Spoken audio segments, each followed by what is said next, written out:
Another state of play has graced our screens, and this time around, it wasn't the worst thing ever concocted.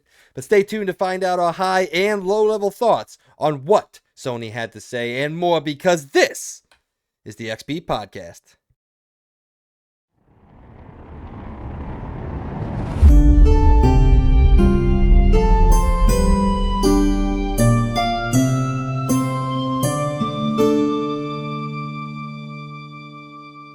Good morning, evening, or afternoon. What's up, everybody? And welcome to the XP Podcast, episode 70 for the final week of January 2024. I'm your host, Mike Z, and joining me this week, for the third time, it's the kid himself, Andrew S. What's going on, man?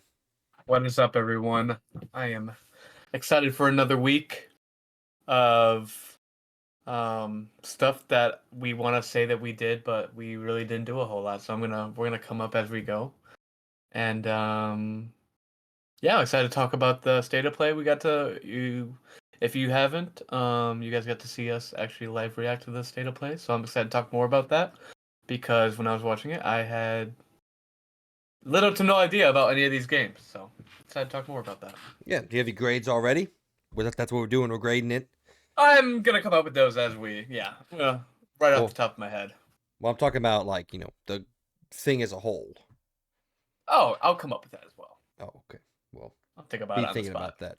So how was your week, man? It's been a week and a half or so since we sat down and recorded. You guys haven't watched that episode yet because of some stuff happening in the backgrounds, but we're gonna try to get it to you best we can. It's gonna be out of order. Episode 70 is gonna go live before episode 69, so I'm not the one causing it, so we'll let it ride. We'll figure all that out later. But oh man. So anyway, how was your week? Well, as you know, obviously classes started back up in person after, what are we calling it? Snowmageddon? We call it Snowmageddon. 2 weeks of it really wasn't that bad, dude. If we call it Snowmageddon, there's people in Minnesota that's like that's just their everyday life. Yeah. It was like what? Like DJ up in Wisconsin, he'd be like, "Oh, just another day." It's like what, 7 or so inches of snow? Yeah, I think it was 5 or 6 inches. Yeah.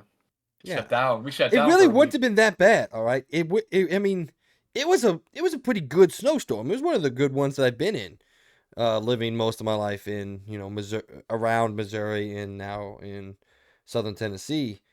It was a good snowstorm, but it wasn't like crazy. It's good, dude. They didn't do anything to the roads. Everything iced over, and they were like, "Yep, figure it out." They just let the sun clean everything up. They didn't even ice anything, and I'm like, this could have not been anywhere near this bad. Like back home, they pre-salt, they scrape, they plow, they do everything when a snowstorm comes. Well, we usually pre-salt. Here in Memphis, Tennessee, they didn't do a thing, and the whole time. Usually they pre-salt, and everyone's always worried. I think they were worried. Everyone's always worried because in the past years, it's always rained before this stuff started. So most of the time that rain would wash it all away. With this one, it just started snowing. Yeah, it was 20 degrees. It wasn't gonna rain. There was no rain or anything. It was just fine, and then it was just straight snow. Yeah. Dude, it pissed me off. I was just so confused. Now we're seeing the aftermath. If you try to go anywhere downtown near campus, potholes everywhere. It's pretty rough, man. Yeah, I mean the roads down here have always sucked. To be fair. Yeah, but this made it a lot. Now worse. They suck twice. Yeah. Oh, there's when you go down the main road coming to my place, there's now a couple cones in. I seen that. Yes, yeah, it's so bad, dude. There was one in the parking lot of Crunch Fitness when you come out. They and I were looking at it last night. I'm like, it's legitimately like almost 2 feet deep, maybe a foot and a half, realistically. But it is there. I'm like, dude, that's gonna fucking kill somebody. Yeah. Or kill the car, at least kill the tire. But yeah, man, it's honestly all the catastrophes could have been avoided by just treating the roads. Like, does Tennessee not have a highway crew? They do, but it doesn't. Like Missouri has MoDOT, called the Missouri Department of Transportation. Does Tennessee we have that? We have TDOT. They just work on construction. They're more focused on construction stuff. They don't worry about the actual transportation of the people. No, like, they don't care about a snowstorm because we don't get them. We're not supposed to be getting them. But we had over a week warning that this was coming in. Everybody knew it was gonna be a good sized snowstorm for us. Yeah. I mean, shit. When MLGW is prepared, stands for it's pretty much the power here, which is Man, let me get you a they always wallet. suck. When they are prepared and somebody else isn't, that's bad because I swear to God, that place is never prepared for Hey man, anything. MLGW was standing on business, man. Dude, No power went out at dude, all. they had it They on were fine. fucking lock, dude. I was so Hmm. impressed. Anyway, yeah. Back in school now. Still not feeling it yet. I'm still kind of I don't feel like I'm there yet. Like I was sitting in class all week and I just wasn't paying attention. And the teachers are all it's like drilling us with all the makeup work and I'm just like I'm not going to do any of this. But yeah, I'll settle in. I haven't settled into the semester yet. It was bad, dude. Last semester I was in immediately. It was great. Hmm. This semester's taking me a little bit longer to settle in, so but I'm gonna force myself to. So, but yeah, that's it. We both working at the same place now. I think well, that was true the last time that That's we were. been Yeah, yeah, it's been since December. yeah. So yeah, we didn't get to hang out too much today. I was busy. He was busy. So but tomorrow, Oh, actually, the weekend in general, yeah. I'll still be very busy. You have to come out to see me if you want. So, Yeah. did you check in on any of the Pro Bowl activities? Did you see C.J. Stroud absolutely dominate in precision Yep. passing, and Yep. And Jalen Jason Kelsey couldn't hit a fucking long snap to save his life. and then freaking CD Lamb, dude. I've never seen anybody into dodgeball that much, dude. He was going in. Yep. He Hmm. was. That's say what you want about the Pro Bowl. I'm so glad they switched to this. This is so much better to watch these competitions than I still wish it was after the Super Bowl, but that's whatever. okay, that's an entire different Yeah, argument. I'm glad they went away from the full game because they still have the there were full some game. they don't do the full football Pro Bowl game anymore. They do flag football. They do flag football. Oh, do they? Yeah, they got rid of the entire like full game because there were unnecessary injuries happening during it. Someone tore their ACL one year; they were out for the whole next year. Trust me, as someone who's done it, you can tear your ACL in flag football. Yeah. So, but now You they can still do switched it. it to like competitions and flag football, dodgeball. I'm Yeah. glad that they've done like an entire weekend on it instead of just they do a whole week What? on it. Oh, excuse me. That's fun. Yeah. Yeah, I didn't know they had changed that all up. But yeah, man, Yep. I'll probably watch a couple. I watched a couple of skill challenges Yeah. last night when I was just hanging out. So, but But all right. everyone knows like this week is just, wait for the Super Bowl. I mean, the one thing everyone looks forward to is the award show coming up, which is going to be right before the Super Bowl. I think it's next Saturday. Yeah. But this is like the one week everyone gets to take their break and then we wait. So, yeah. All right. Well, let's finally jump into the episode. We start this week as we do every week with a question of the week. And Andrew wanted to ask this question. We may have talked about this before, Logan and I, but I haven't talked about it with Andrew, so I'll let this one slide. We try not to repeat ourselves. But Andrew wanted to know, what's the next video game franchise that you want to see turned into an adaptation? We just got word of Until Dawn turning into getting turned into an adaptation, There you and go. then immediately we've got word of we got leaked and then confirmed in the state of play, the remaster, revisualization, whatever they're calling it, of Until Dawn for the PS5 and PC. We'll talk about how weird of the decision that is when we do our grading the state of play later in the show. But yeah, now Sony has what, two TV shows Mm-hmm. and A movie, three three movies in the movies, two book. movies. What's the Yep. third one? We got Uncharted, Gran Gran Turismo. Turismo. What's the third one? Is there a third one? I thought there was. Is it three TV shows? I thought there were. I know there's three of one project. I don't remember. Hang on, let's see it. Right here. Uncharted, Last of Us. Well, that's a TV show. So That was a TV show, yeah. Uncharted is a TV show. No, Uncharted a movie. They made Uncharted Uncharted's into a movie, yeah. movie. So Uncharted, Gran Turismo. Hold on. I'm looking up PlayStation Productions. Okay. So yeah, they got Twisted Metal, The Last of Us, Gran Turismo, Uncharted. Oh, I guess that's the only ones they have. So Oh, okay. four done so far. Coming soon is obviously still Horizon, God of War, and the Ghost of Tsushima movie, and now Until Dawn. And we have heard also other rumblings of, oh my God, what was that studio? Japan, a Japan studio game, superhero game that they were turning into some sort of adaptation. Gravity Rush. There we go. We had heard of a Gravity Rush Oh project, yeah. whatever.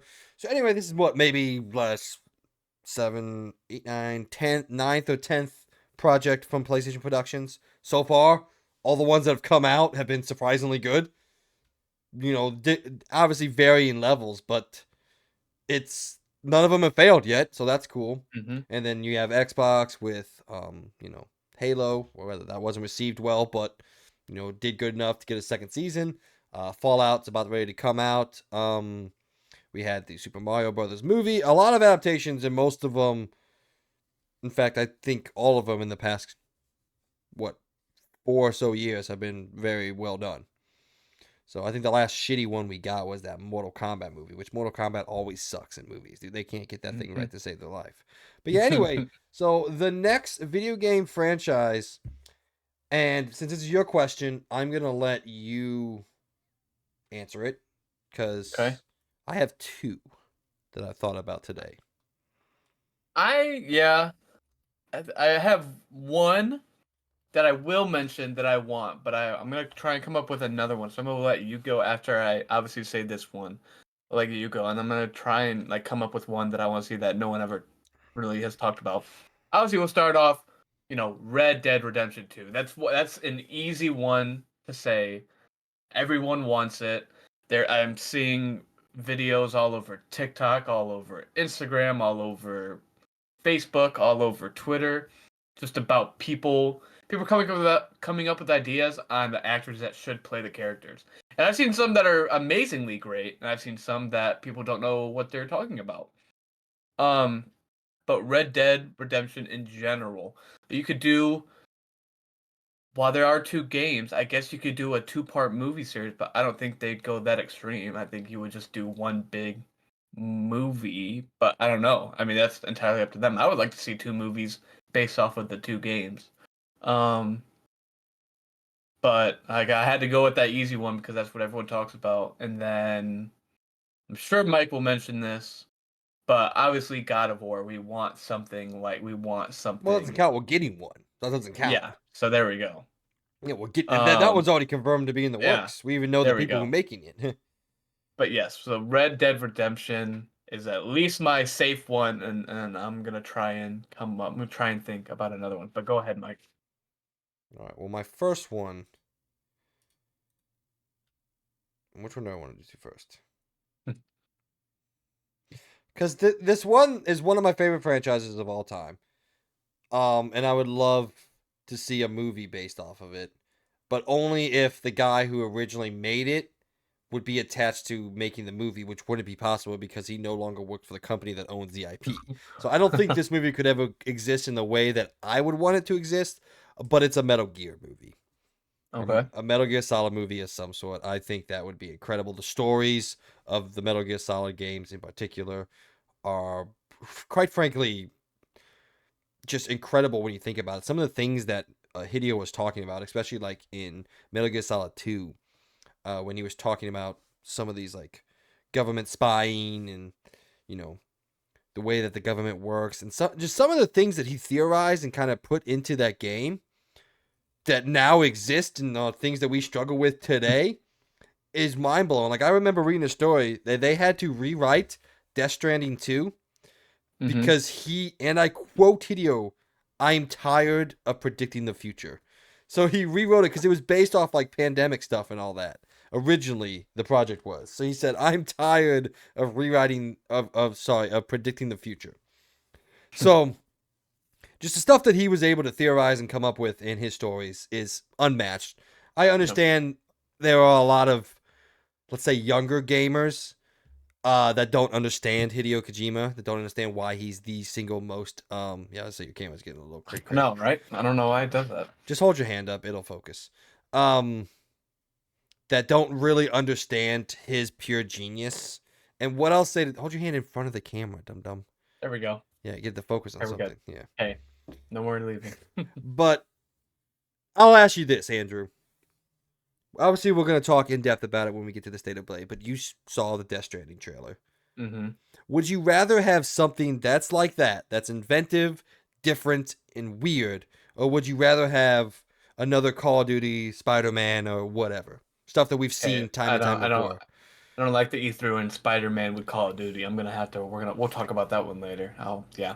But anyways, yes, I would like to see something brand new Well, it's because technically not brand new because it's a sequel, but it's no, different. but like what you mentioned with Spider-Man, those movies are easy to Games. come. I don't want to say. I don't want to say easy to come up with it. We don't know. We don't even know entirely how much it takes to put into a movie and create it. But those are easy for a story to follow like that. Something like Death Stranding 2, yes, I would love to see a movie made like that. Um, I'm and just talking about then like, games, man. oh, I thought you were talking about the adaptation. Oh, okay, No, okay. I have kind of moved away to saying how like people don't like modern day younger gamers don't understand Oh, Hideo. that's And because then all the modern day younger gamers are only playing Call of Duty, Fortnite, Madden, 2K, like all of those. kids are literally 3 out of 4 things that you play. Shut up. Don't talk about that. Anyways, I'm getting better. You Anyways, are, you are, you are. You're doing a lot better. yes, I would like to see. I would have put myself. I'm gonna thank me for that. I would like to see more of those kind of games, which is why we'll talk about more state of play. You know what Hideo Kojima is doing. He's doing it right. He is doing things right. I want to see more of that.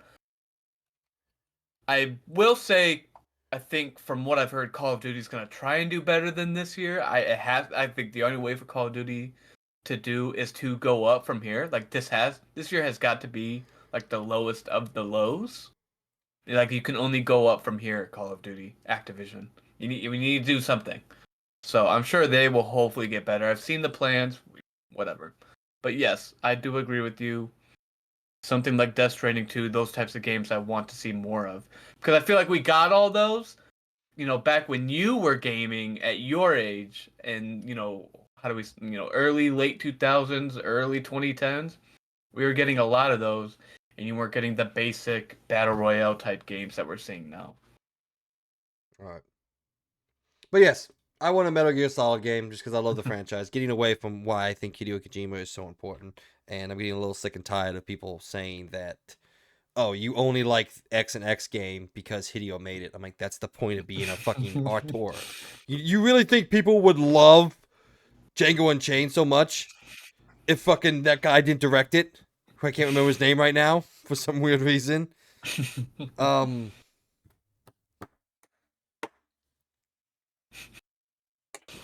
I can't remember his fucking name. Um, now I can't move on from my point. Sorry. Hmm. Django Unchained. Quentin Tarantino. There we go. Quentin And Tarantino. Quentin Okay. Tarantino didn't. I kept getting stuck on Martin Scorsese. I'm like, that's not him. That's not a name. No, it is a name. He's also an amazing Yeah. director, but it's not Yeah. the guy who directed that. But anyway, I guess I'll throw my second one in there real quick. Just speaking of Martin Scorsese, he makes really big crime mafia type movies, right? Hmm. I think we need a dark, gritty / satirical Grand Theft Auto movie. Really? Yeah, So, but directed by like, Martin Scorsese. but my question for you is, where do you go with that? Which era do you base it off of? You What just do you come up do? with your own, You dude. just come up with your own? You just tell Martin Scorsese to make a crime thriller and just call it Grand Theft Auto. Grand Theft Auto. But it's got to Okay. have some level of satiricalness because that is Hmm. huge to Grand Theft Auto the series. Like, even its darkest game, its most mature game, Grand Theft Auto 4, still had like the funny satirical nature, making fun of American society is pretty much a core of that thing. Hey Robin, let's go bowling. But that's what's so great. I just got canceled in like half the country for doing the worst fucking middle European accent of all time. It was almost Italian, honestly. Well, it was Yeah, close. yeah. But no, I mean that's a core ideology of Grand Theft Auto series is the satirical nature of American society. I mean, No. in GTA 5 we got like the the social media slash fantasization of like Hollywood Mhm. actresses and all that, and Hollywood people in general, and just a Hollywood life. And obviously in GTA 6, we're getting We're making fun of Florida. Like yeah, to put it lightly, essentially making fun of Florida. we're Yeah, essentially making fun of the state of Florida. but it's great. The state of Florida is one of the most wildest places of all time. It's got Miami, all the and then crazy news come out of Florida. what's crazy? It's got Miami, and then 30 miles outside of Miami, what Miami? Miami? Miami, you're in like ass backwoods, people wrestling alligators, and those two things are just right next to each other, and it's an insane Yeah. place. But yeah, so I want a dark, gritty kind of Grand Theft Auto, but with essentially meld the Wolf of Wall Street Okay. with like the Godfather and put those two things together somehow. That's an interesting combination right Yeah, there. and then set it in Liberty Cities. I don't know. Well, I mean, but if you go modern, you'd set it in New York City or something like that. Well, yeah, but I'm saying like you would Yeah. call it Liberty City. I mean, Liberty City is essentially Yeah, their yeah, version of New York, you know. yeah. All right, what's your next one? Okay, so this one was the PlayStation 4 exclusive game. Came out 2018. I think it's just got a port for Windows 2019. I love this game playing it. It was basically a movie as a game itself. I would love to see them make a movie on Detroit Become Human. I Okay. I like was like, where's he going with this? um I think alone that game when you play it is a movie. It's like it's a follow along movie as you're playing the game. You're making but Interactive that movie, game is yeah. great. Interactive because you're making decisions and it affects the outcome. Now it's great because well, there's a way. I remember in the game there's a way I need to replay it through on here. You get to see like the roadmap of the decision you didn't take and what would have happened there. Um, I feel like that's a good movie. That's a good game to base a movie out of. I don't know where you would start. I don't know who you would put in the hands of that. And I don't know if I've ever seen a movie that kind of has David Fincher. I don't know. David Fincher. I love David I Fincher. I don't. just randomly said I something. don't think I've. I don't think I've seen a movie that kind of has that style of what Detroit Become Human was. So I would love to see a movie like I that. Robot. But I mean, was that as like it wasn't humanoid robots, but it's pretty fucking yeah? I close. mean, it was yeah, that's Yeah. true. But if we want to go crazy, we just go to robots. I A mean, great literally, Disney, a blue great robots Pixar turn movie, red a in great Pixar iRobot. movie, just robots. I think Um, iRobot's actually fairly fucking close. Like they turn red when they're bad. That's the same thing that the ears turn from blue to red in the fucking game. well, it's not even their ears; it's like that little Oh, the side of the disc or head, whatever, yeah. whatever it does. The Anyways, disc. but yeah, so. Okay, I think that would be really cool to see. I like that. We'll see in the future. I mean, we're in the age now where now we're seeing all these adaptations come out. I had no idea Gran Turismo was the thing until Mike was like, "Hey, we're gonna go see Gran Turismo." Like, you know what that game is? I was like, yeah. Like, all right, we're gonna go see the movie tonight. I said, okay. So It's no, we're in that wild. age of new adaptations. So It's I'm excited. wild. Wild, wild, I wild. know. I Like I know. said, and I don't mind it because even if they suck, whatever. Doesn't change how I feel about the game that's based off of. Yeah. Just like, I've seen plenty of movie adaptations that are awful. Doesn't Yeah. mean an book adaptation to movies that are awful. And it's like, okay, the movie sucks. The book's really Yeah. good. Like Well, it's great. Aragon, Yeah. Aragon is one of my favorite fantasy books. Aragon Yeah. the movie is hot garbage. Hot garbage. It doesn't mean I like the book any less, so I don't understand the criticism coming out of like all Yeah. these adaptations. I'm like, what does it matter if there's an adaptation? If it sucks, it sucks. You move on with your life. It doesn't Yeah. change the game in any way, shape, or form. So with the PlayStation Studios, what's great is they don't have a benchmark right now. What do you base it off of? No other gaming development, Xbox, any of them, they're not doing it right now. So they have no benchmark. I mean, They Xbox just get made to Halo. do we Doesn't matter really if it's call good or not, but they made yeah, Halo. um Nintendo's been trying to make a Mario movie successful for who knows how yeah. long. But PlayStation 2 finally did it. They're still doing it. I think they're gonna I think these other companies will see what PlayStation Studios is doing, cry because they're not as great as PlayStation Studios because they don't have the By the way, you keep resources saying that they PlayStation do. Studios. That is the gaming Yeah. division, PlayStation Productions. Is it Productions? Okay, it's Yeah, Productions. Okay, PlayStation but Productions. still, I mean, look, I've only seen Gran Turismo, and it was you haven't okay. seen It was Uncharted? no, I haven't seen it all the way through. No, No, you need to I come over and haven't. watch Uncharted. You haven't seen The I Last mean, of Us either? You need to play the I've game seen. before. Yeah, exactly. You need to play the So game. And then you can watch Twisted Metal. yeah, Yeah, I might even give you my Peacock sign in. maybe I have Peacock, so that's Oh, fine. I just then need yeah, to just watch it. watch it. But then It's let's watch. We'll just do that this weekend. Then you say you want to hang out this weekend? Let's watch Uncharted. okay. I played.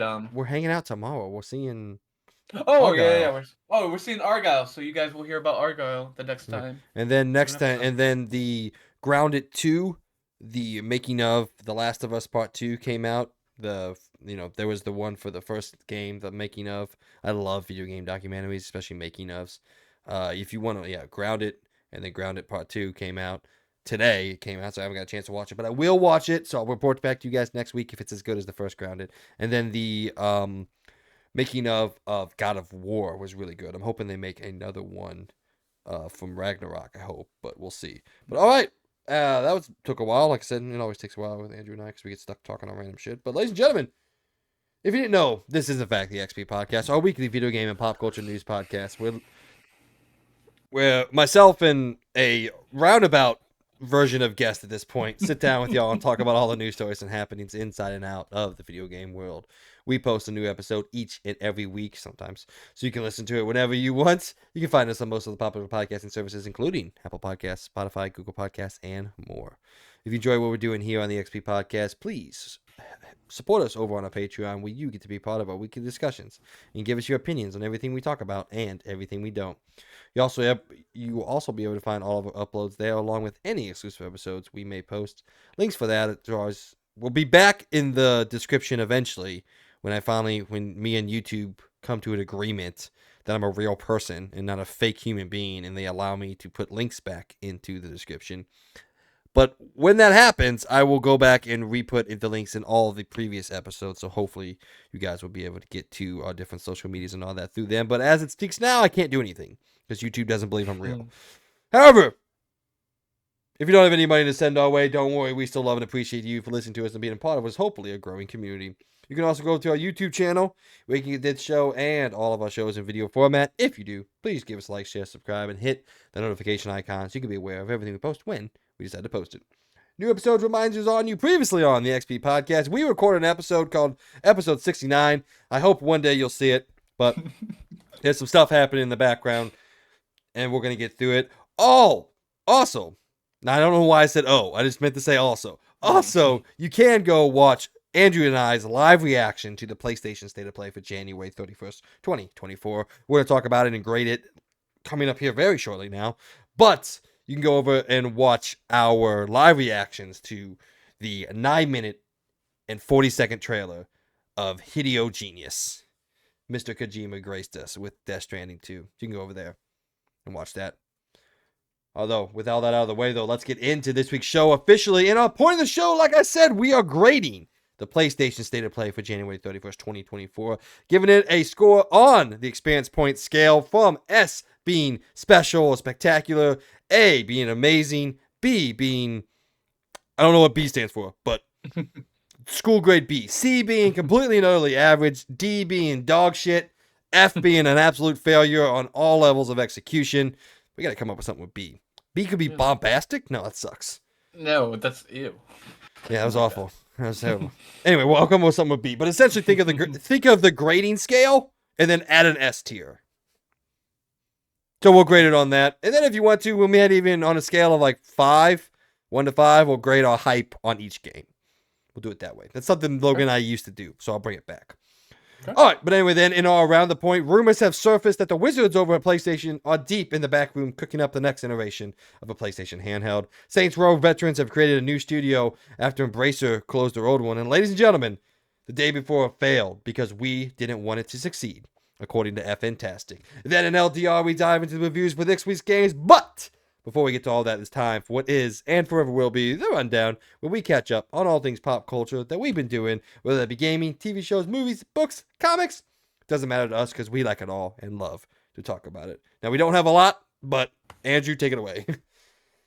Yes, this is going to be very quick, By the everyone, way, that was the because best rundown I've done in like half a year. yeah, you were just flowing with it. Yeah, that was great. I loved it. um, Mike's gonna get a little bit into what he had because he's actually gonna have the longest to talk about.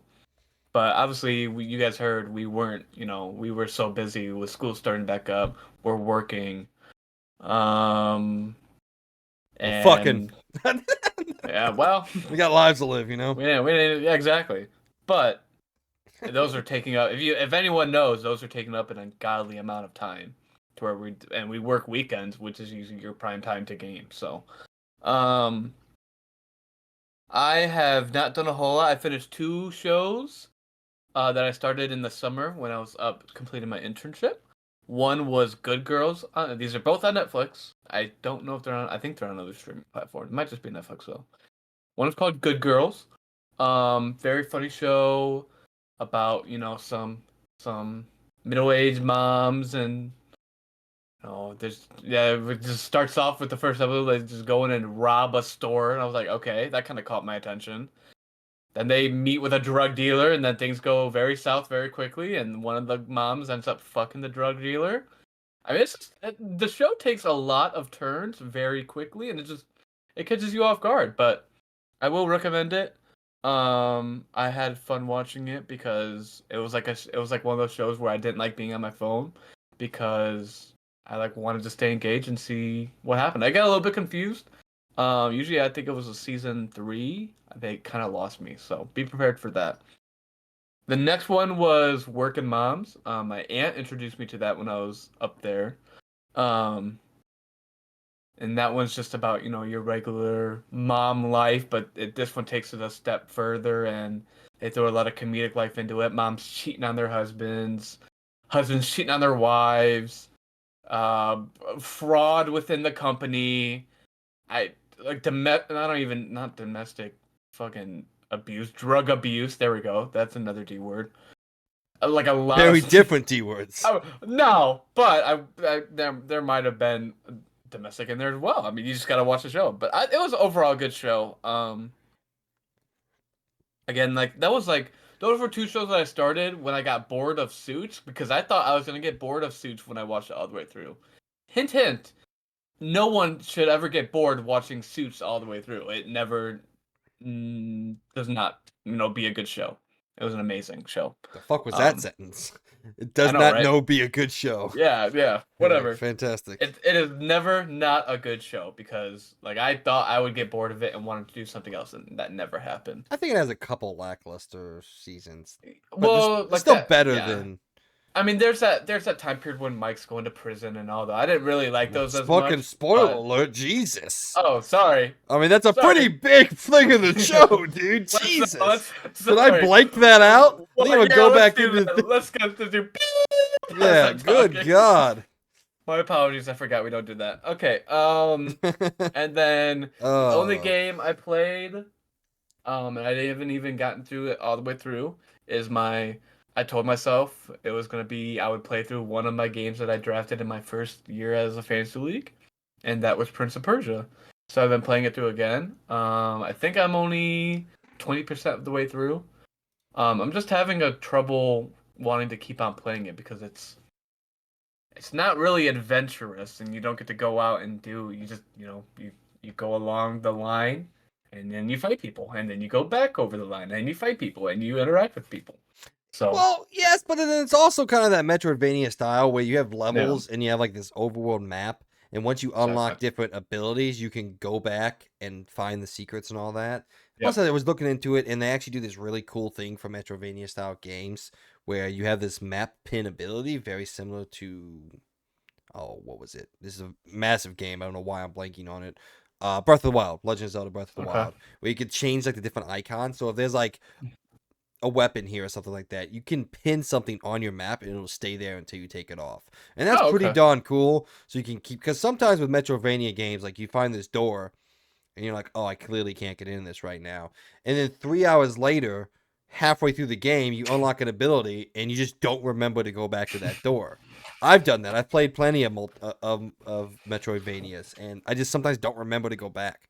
And it could Yeah. be like a really powerful weapon or whatever it is that helps me along in the game. Because Metroidvanias can get hard sometimes. So, and from what I hear, Prince of Persia has some hard boss fights. So later in the game, but yeah, I don't know. It's not a 3D game. You're right. It is a 2D game, and if you're Why is not used to my? that, hmm? Are you hearing something? My mic is picking something up. I don't know what it is. It's picking some back feet up, but it's fine. Okay. Okay. Anyways, so I'm going to plan on playing that all the way through. I don't know how long it'll take me. There's no games out that I really want to play right now, but there are for Mike. He'll get to that next week. We actually picked it up today, but he won't talk about that till next week. I can go Um, grab it, I guess. yeah, if you really want to show them, but yeah. So that was me. But Mike does have a game Oh, that I know he wants to talk about because he's been playing through it a lot. a lot. Yes, I have put a lot of time into it. Before I get that, I want to talk about this TV show that I've been watching on Netflix. Weird as fuck name, and I didn't. I just didn't. I don't know. I didn't know about it.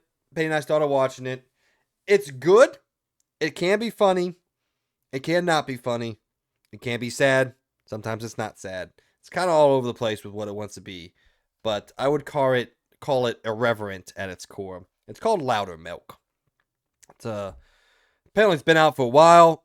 There's a couple seasons of it. I've never heard of it before. I didn't even know. I don't even know what it originally aired on. I feel like I heard that. But I did watch the entirety of the first season this past week. Peyton and I kind of ripped right through the first 10 episodes or so.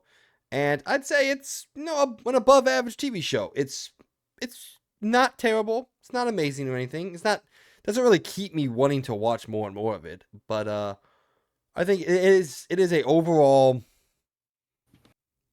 C to B tier show, It's pretty average to above average TV show. Borderline good. Don't think it's What's great it? or anything. What's it on? Is it Netflix? Yeah, Netflix. Okay, I might add that Um, to my list. it's got the guy from The League, the FX show based off fantasy football and all that. Yeah. It's one of the guys in that, and he plays kind of like this.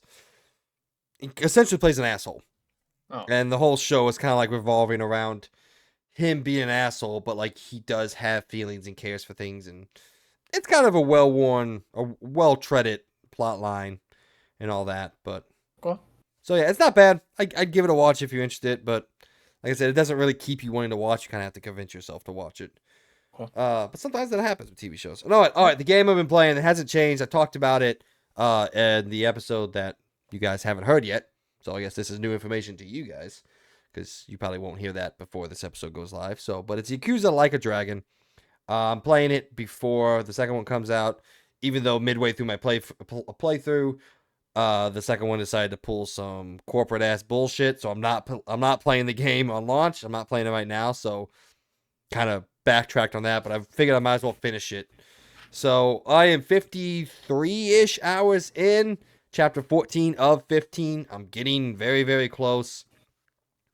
And I would say overall, I love it. I think it's really, really good. It's got problems, not perfect. I would definitely put this solely in the A tier of a video game. I think it's a great modern Japanese role-playing game. And yeah, there's not a lot to say about it other than it's really, really good. I don't love it as much as some of the other Yakuza games. I think it's a little overly long, stays around. I mean, I know it's a JRPG, 52 hours. That's kind of average anymore. But it does tend to drag. Someone just yelled. Yeah. There's a lot of heavy, heavy grinding at the end of the game. Like once you get to chapter 12, I'll tell you, dude, the enemies that you fight at the end of chapter 11, 32, 33, 34 level, right? The enemies that you fight at the end of chapter 12, level like 52, 53. There is a massive jump that required a couple hours of me just grinding out levels, which is never fun in RPGs, but it is a staple of the RPG genre. But I've never enjoyed that aspect of it. That sometimes you just got to grind out. And now I hit another wall with this boss fight that's a couple levels over me. So I got to go back and grind out again. And I'm like, I just kind of want to be done. I just kind of want. I thought we moved past this kind of game balance in JRPGs and all that, where you don't have to grind. Like they would pace the story in a way that you don't have to grind, and they would only set like the end game stuff in the more like higher level Hmm. stuff that you kind of got to work to. But the game was usually balanced in a way that you don't have to do that. But I guess to be fair, this game did come out 2019, so maybe we weren't there, even though I'm pretty sure we were there at this point in time. But overall, like I said, I'm really enjoying it. I borderline love it. It's a great story. It's a great Yakuza story. It takes lots of twists and turns, and it's engaging. The cutscenes can sometimes be a little long, and they're not really directed with any sort of like amazing urgency. Well, that's not true. I guess like the actual full motion video cutscenes, they are fully directed and animated and everything like that. But a lot of other things, like there's these conversations you have with your companions that I swear to God, these conversations can be 20 minutes long.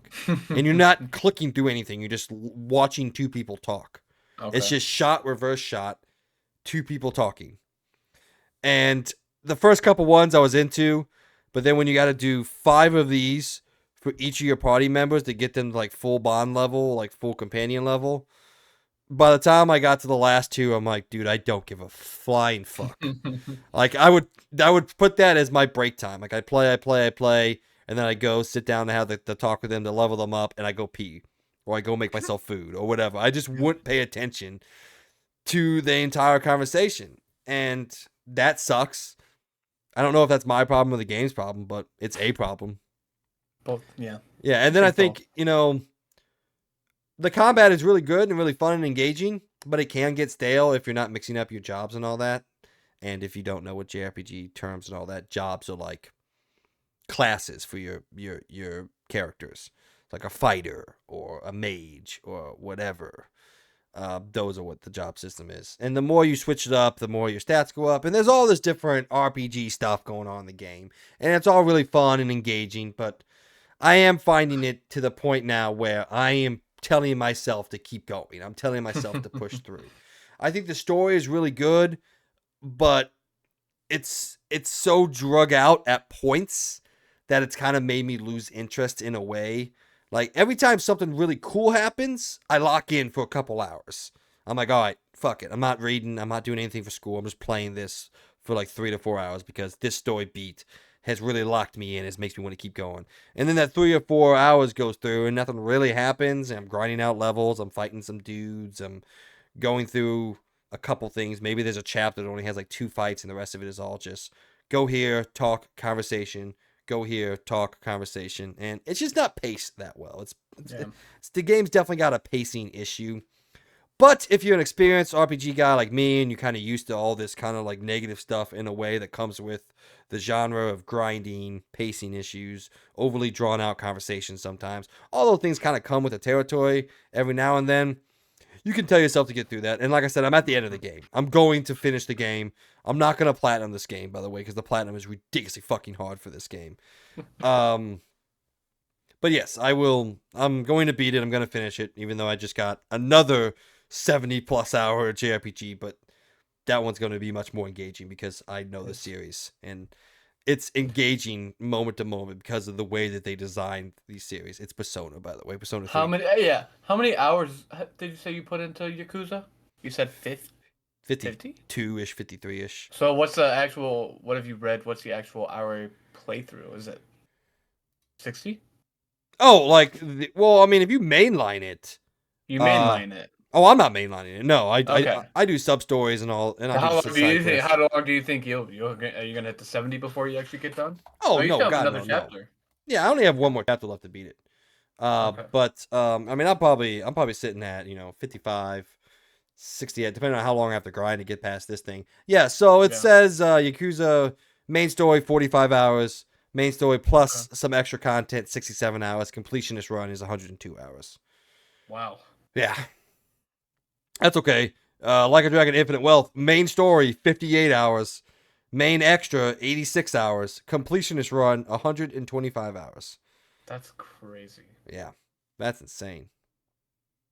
I don't Crazy. know why they're still doing that to us. But here's the thing: most Yakuza games, I mean, completionist runs on Yakuza are always really long because there's a lot of like mini games and all that. Most Yakuza games are around the 20-hour mark, And I guess I'm dumb for not knowing that this was going to be like a 40 plus hour game, 50 plus hour game, because I knew Mhm. that, but I guess I didn't really take it all in that I think the story has the same amount of cool shit that happens that a regular Yakuza does, but you're spending twice the amount of time with it just because of the nature of the Mhm. fact that it's a turn based and all this stuff. So, but at the end of the day, I'm still going to give it an A tier, even though I haven't quite polished it off yet. There's enough cool shit that happens in the story, and it really sells itself. What's crazy is this is a spin-off, but in the timeline and in the story and the characters that come in and out, this is solely the seventh game in the series. Like, if you play this game as a fresh Yakuza person, you're going to miss out on stuff. Yeah, I'm bouncing back. It's not that big a deal, though, man. I wouldn't worry about it too much, Andrew. I know. I know. It's not that big a deal. We'll figure it out when I Okay. eventually get over there. I don't. As long as you keep your headset on, I don't bounce back. It's just because whenever you Okay. take your headset off, I can hear myself talk in the mic, Oh, so okay. So even when I touch it like that, that's crazy. I can't hear that. Okay. But anyways, no big deal. Okay. So yes, it's still a great game if you are prepared for what it is and how long it is. So Okay. that's all we got. So I went a little longer than I thought. So No, I mean we knew yours was gonna be the longest one because you've been playing it so much. like I said, I would say out of those 53 hours I put into it so far, probably 5 to 6, maybe not, maybe if even more, of just me grinding out levels. So me just doing battles over and over again, and it's not really fun. Even though it is kind of cool just to see like numbers pop on screen and yay, leveling up, But Mhm. eventually it gets boring. All right, that was the rundown. Let's go on now to the thing that you're all here for, our point of the show, also known as Pots.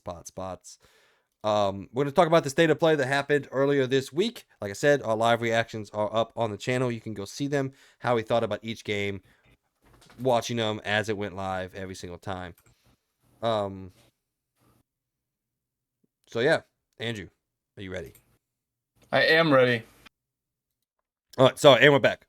Quick little try to fix some audio issues. Didn't get it Maintenance figured out, but maintenance issue. yeah, didn't get it figured out, Okay. but we'll move on. So, all right. Anyway, the way we do this, Andrew, is we normally overall we give our grade for the entire show, and then we go, excuse me, a little bit more in depth about like why we think that, just a little bit. Like we give just the style of the show and all that, and then we go through and we talk about each individual game and all that, and what we liked about the game, what we didn't like about the game. So my high level thoughts.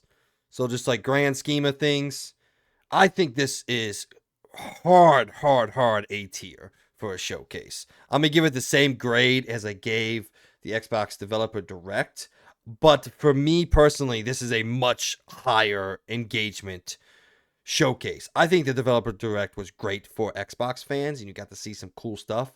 Personally, I'd probably put me at a B for there, but I think it is A for the Xbox branding. This for me is A tier, high A tier, and I think it still is A tier for the real Sony fans out there. I know there's some hate online. Nothing's coming. We have nothing to play. I actually don't fucking know what people are talking about out there. Right now, as we speak, we have 3 games that are all within a point of 90 on OpenCritic. And another one that's at 87 in Prince of Persia.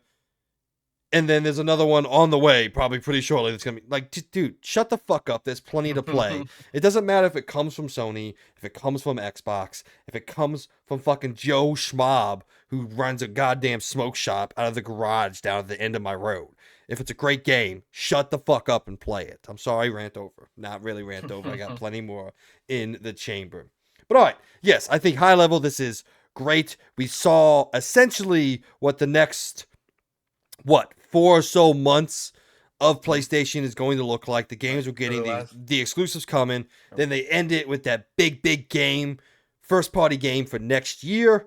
Technically, it's a second party game because they don't own Kojima Productions, but the big Sony exclusive for next year.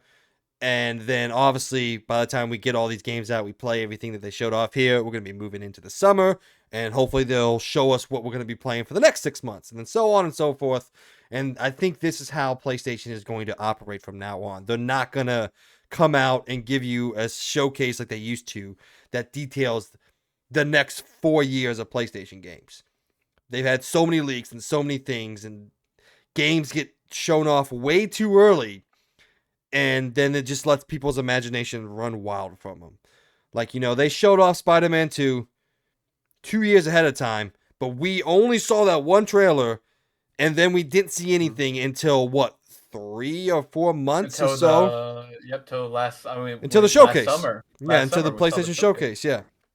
And that was the time we saw it again. And then obviously we saw it a couple more times leading up to launch. And that's how I think they're gonna operate. We're not in the 2015, 16, 17 of PlayStation where they're just showing you all these exclusive. Because realistically speaking, I just don't think they can pump them out that fast. Nobody really Mm-mm. can. It's taking No. 4 to 5 years to build any sort of big budget AAA video game, and there's just no way to have a constant stream of three to four first party exclusive games every single year. There's just not a really financial way to do that, and Yeah. that's fine because there's plenty of other games we can play. There's plenty of other third party games coming out. You got everything, man. You got so much stuff. So, like I said, I think this is fine for PlayStation. Honestly, if you're a true PlayStation fan, I don't see why you would be upset. They showed exclusives here. They showed your big Death Stranding, your big Hideo Kojima game that PlayStation fans are going to eat alive. Real PlayStation fans are going to love this thing. A couple weird announcements, some small stuff for everyone out there.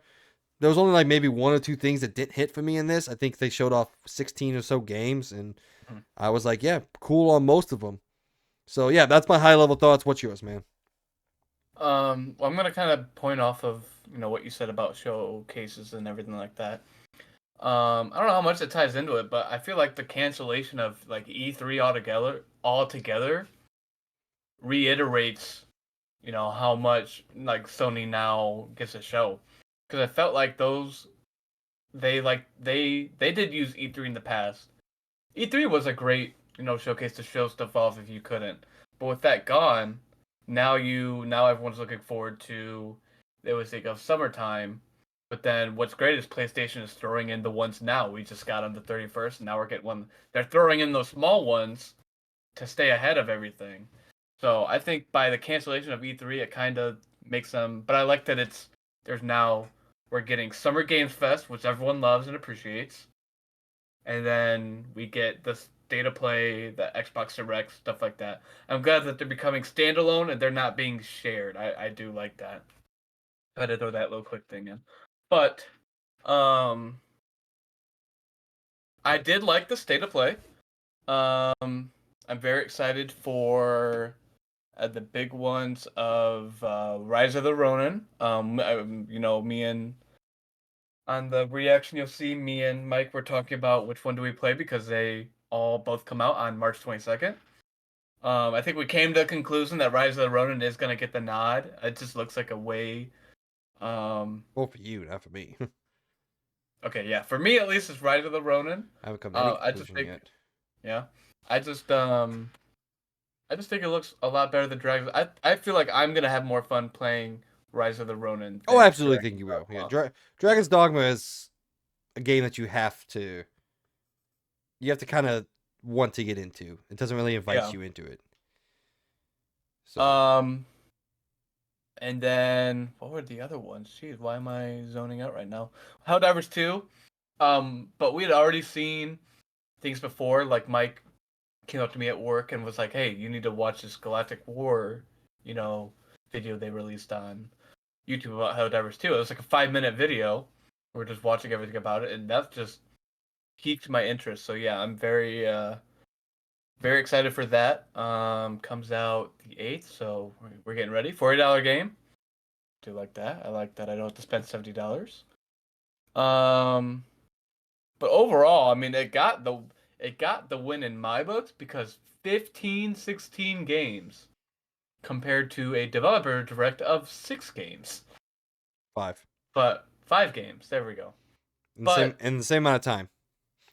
exactly.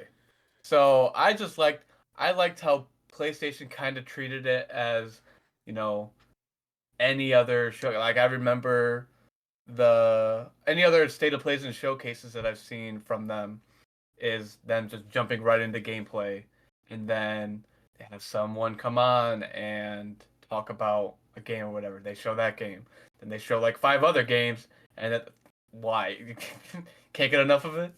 Um, and then that kind of style, which I think we'll talk about. There was like that one guy that came and talked about the game, like that wasn't needed. We could have just you could have just started with another game, but he was excited about us playing his game, so we'll let it slide. Um, but yes, I'm gonna play Until Dawn, the remaster.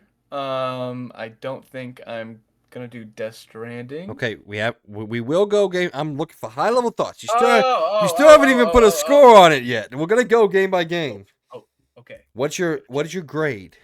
My overall grade for this would be a middle A. Middle A, not high A, but not low A, because I think it was great. An I'm A. excited for these games. An A, just a regular base A. Same goes me.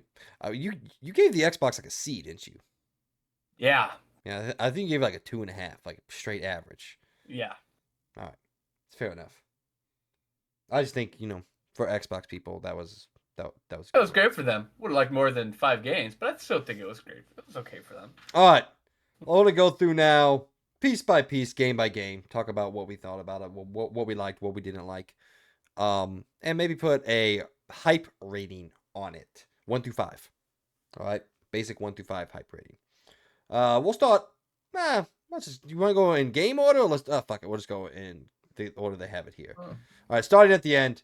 Death Stranding 2, officially titled Death Stranding 2 on the Beach. A 9-minute and 40-minute trailer was showed off by the legendary Hideo Kojima on the sequel to his original PlayStation exclusive, PS4 exclusive game. So hype level.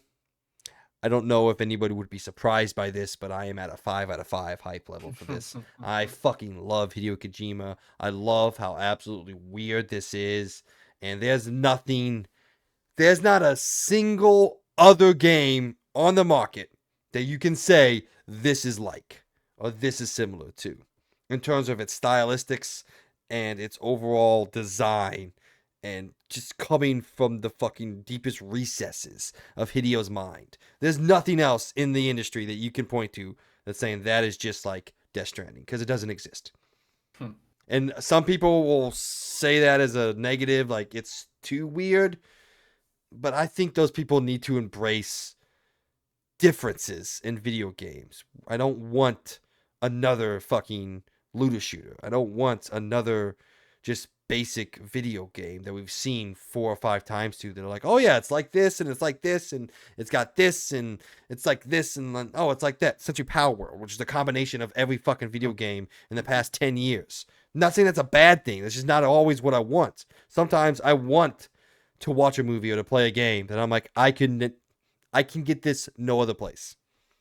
And that's to me what Death Stranding is. And this trailer was fucking amazing, dude. You had a guy playing a guitar that turned into a fucking sword. All right. You had a little 24 frame per second little Dracula doll. And they even threw in a God of War joke in the middle of that. A tier. Excellent. There's just so much stuff. The visuals, dude, that fucking moonshot. That moonshot is ridiculous. Followed up directly with a hand spider just fighting you. And it's like this. I've watched this trailer 4 times, by the way. And it is Peyton. I sat down and showed this trailer. And she says, I don't know a single thing about this. But just because of how weird it is, I want to watch this movie. I'm like, well, it's not a movie. You can't do that. But, well, it's not a movie, so yeah. that kind of hurts. But she knew it was a game. So, yeah. But she was like, it just looks interesting. I don't know how anybody watches this and be like, oh yeah, this is boring, or this is dumb. It's just like, okay, maybe you just don't like inventive things. Maybe you just like Call of Duty, Madden, and Fortnite every single year, which is fine. Go play them. But then leave my fucking Death Stranding alone, all right? All right, I talked a lot. Go on, Andrew. I think, what's that award they give games for, like, the best looking, best visuals? What do they call that? Is it best? I'm pretty sure best visuals. Is it best visuals? Yeah, I'm pretty sure it's just I don't best know. visuals. From what we saw in the trailer, dude, those the geographic shots of the moon when they're walking through the desert, Mm. that mountain when the mountain starts collapse. Well, I guess there's a mudslide or rock slide, whatever you want to Something's call going that. on, yeah. Something's going on. Just all those in zone. It looks like an amazing, game when he's crouching through the you want to call it a swamp with the red and like those and gigantic humans or what like that's it looks cool. I did not play any Death Stranding games. I don't even think I played a Hideo Kojima game at all. So my hype level is not as much because I'm not familiar with it. So I'm at a 3 out of 5. But that 3 is because of just how we we were reacting. You'll see, like I was weirded out by this. Like, dude, what? Like, what is like they shoot into they get that camera shot into the body and there's just a baby there. It's just fully alive and looking at you and blinking at you like, ew, what the heck is going on? I got a BB right Um, back there. You can't see it; it's off camera. But yep, I got the collection edition from the first Death Stranding. it's just I think this and then the shout with who was his brother? Oh, The Troy trailer, what Baker, was the his name? character. Yeah. There you go. Well, the actor is Troy That Baker. the actors for Baker. Yeah. It looks very interesting. So yeah, 3 out of 5 for me. I will play it. But I feel like I need to play. Oh, you have to play the first one. I No, feel it's like I one need to that play it the is first a one before. requirement to play the first game. Yeah, And if I need to anybody start tells making you a list of differently, everything. no. The first one, maybe watch the story. 'Cause I don't Okay. know if you'll like it because you have to convince yourself that what you're doing hour 1 is not even comparable to what you do hour 30 or 40. See that, and that's what I've been getting into. Is I've been like, if you go to my YouTube, it's all that. Like I love this YouTube channel. It's just MK Ice and Fire, and all it is walkthroughs of games. You're talking about 10 hours. He's got part 1, part 2. That's how I watched the Call of Duty campaign Yeah, to solidify my response of not wanting to get it because it was because you weren't fucking 4 hour playing it. timestamp. It's a 4 hour timestamp. I was like, there's no way I'm playing that. I watched it all the way through. No. So, but that's like, and like when I play through Red Dead, like if I don't remember something from the first one, I can watch his walkthrough. Yeah, he just says walkthrough. Check him out, everyone. They do a really good channel over there.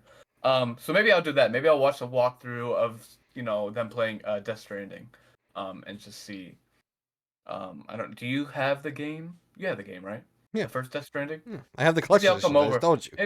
Maybe I'll come over and watch you play it, and we won't play it all the way through, but just Well, to yeah, it's see. like But 40 hours, so. yeah, but I think I'll have fun playing this one when it does come out. So I just need to prepare myself. I need to play a Hideo Kojima. Look at that, dude. That's Steelbook, creepy. baby. That's Steelbook, creepy, baby. dude. So good, dude. I fucking Oh love my this man, god. dude. I will defend that man to the day that I die against any Oh, and all 100%. Carpus. All right, then he wasn't done though. This motherfucker also decided to walk up on He stage. won't go away. and go. He goes. By the way, you remember those tiny little games? Not many people probably remember them, but they're called Metal Gear Solid.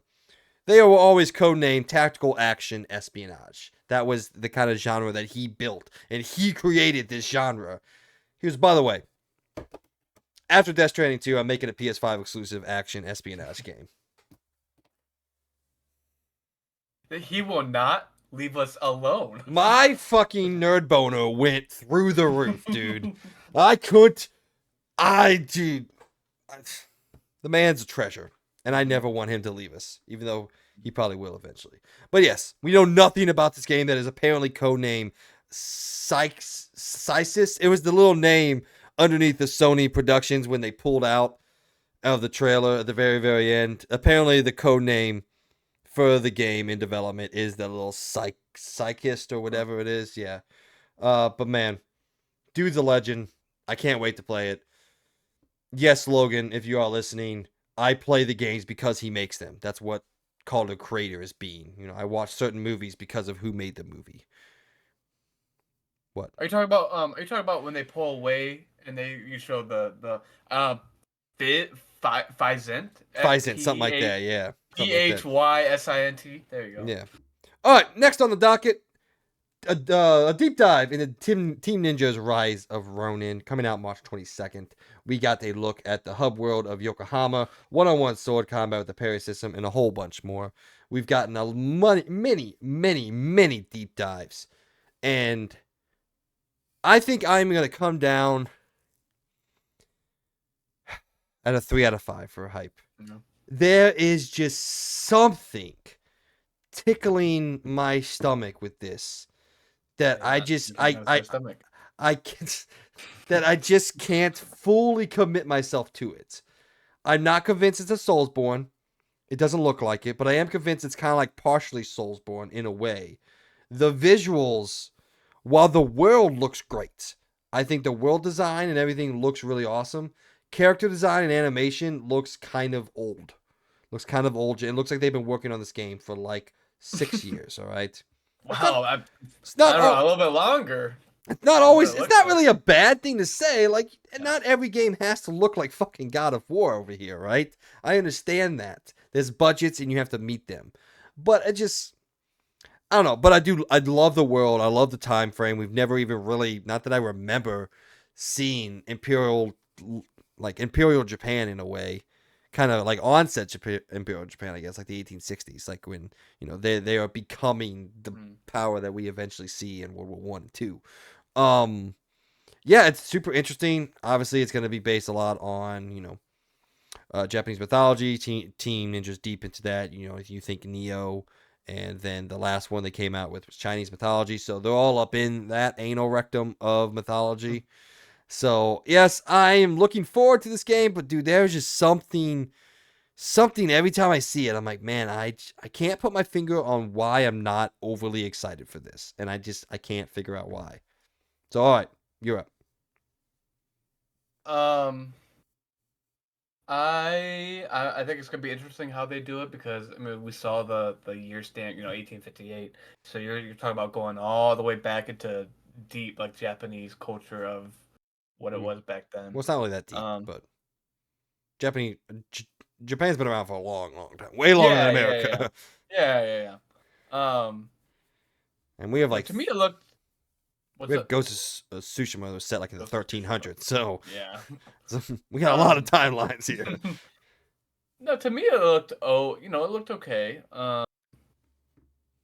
I kind of have.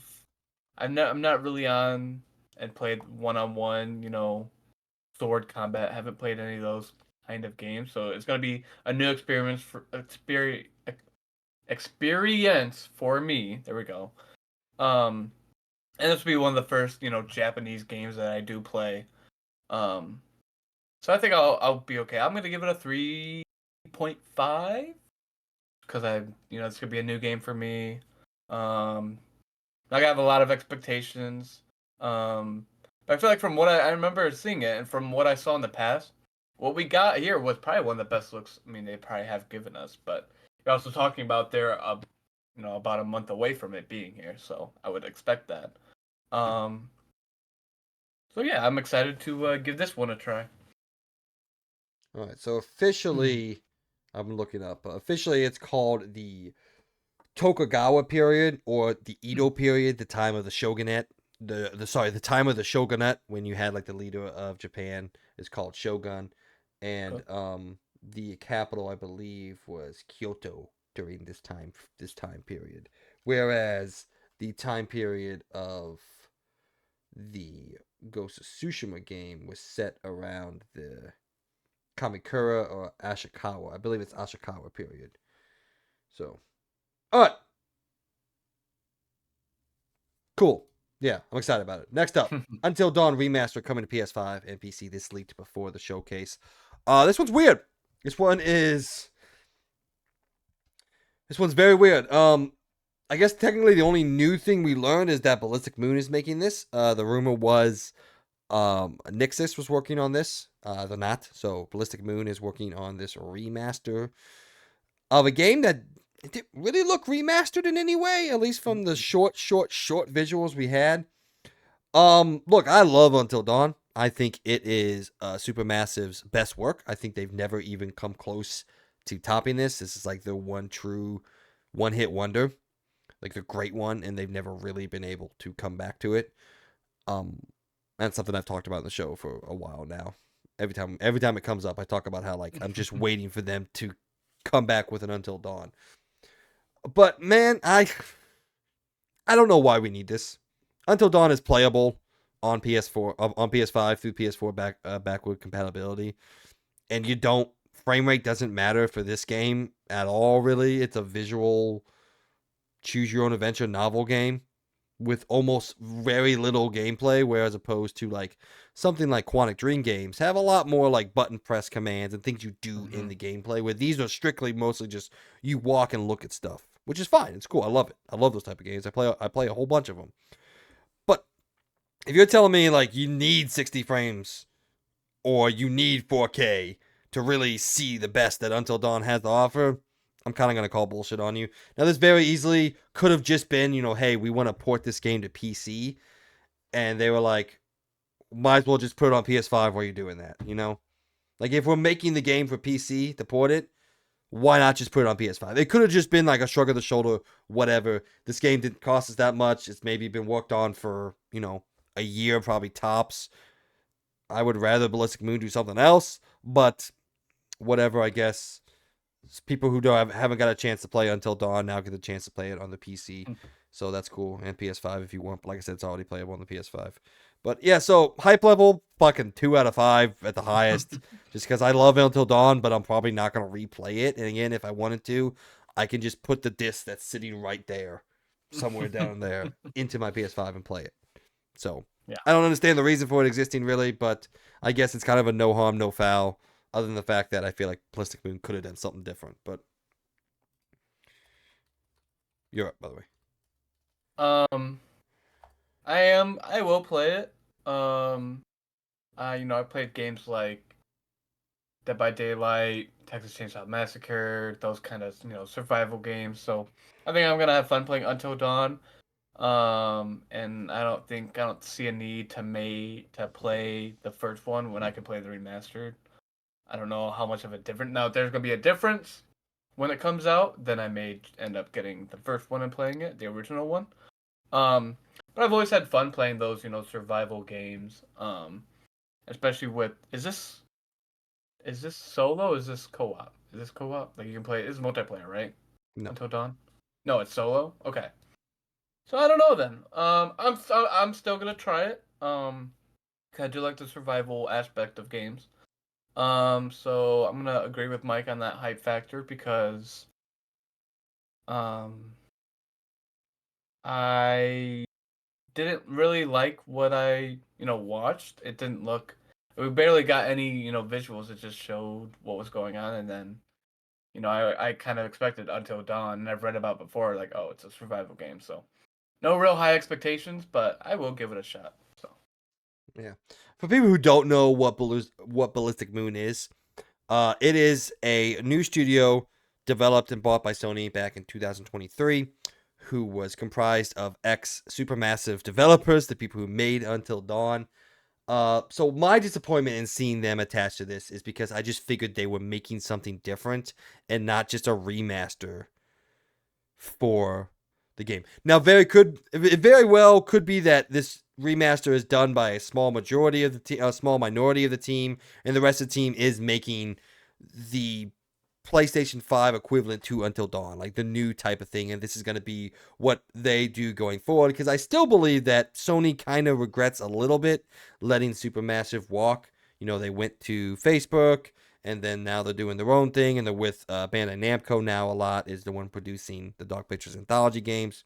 So I think maybe they regret a little bit letting them walk and not purchasing them when they felt like it was available, because they were very PlayStation driven. So I'm sure they saw this, bought them up. And like I said, maybe next year they'll come back with, here's the actual game that we've been working on, not the remaster. Hopefully. If not, sucks that for a year now they've been working on this since they got bought. And that would be a little annoying. But all right. Next up on the docket, Stellar Blade. We got a deep, deep, deep dive. A little too long of a deep dive, but it wasn't, crazy or anything like that.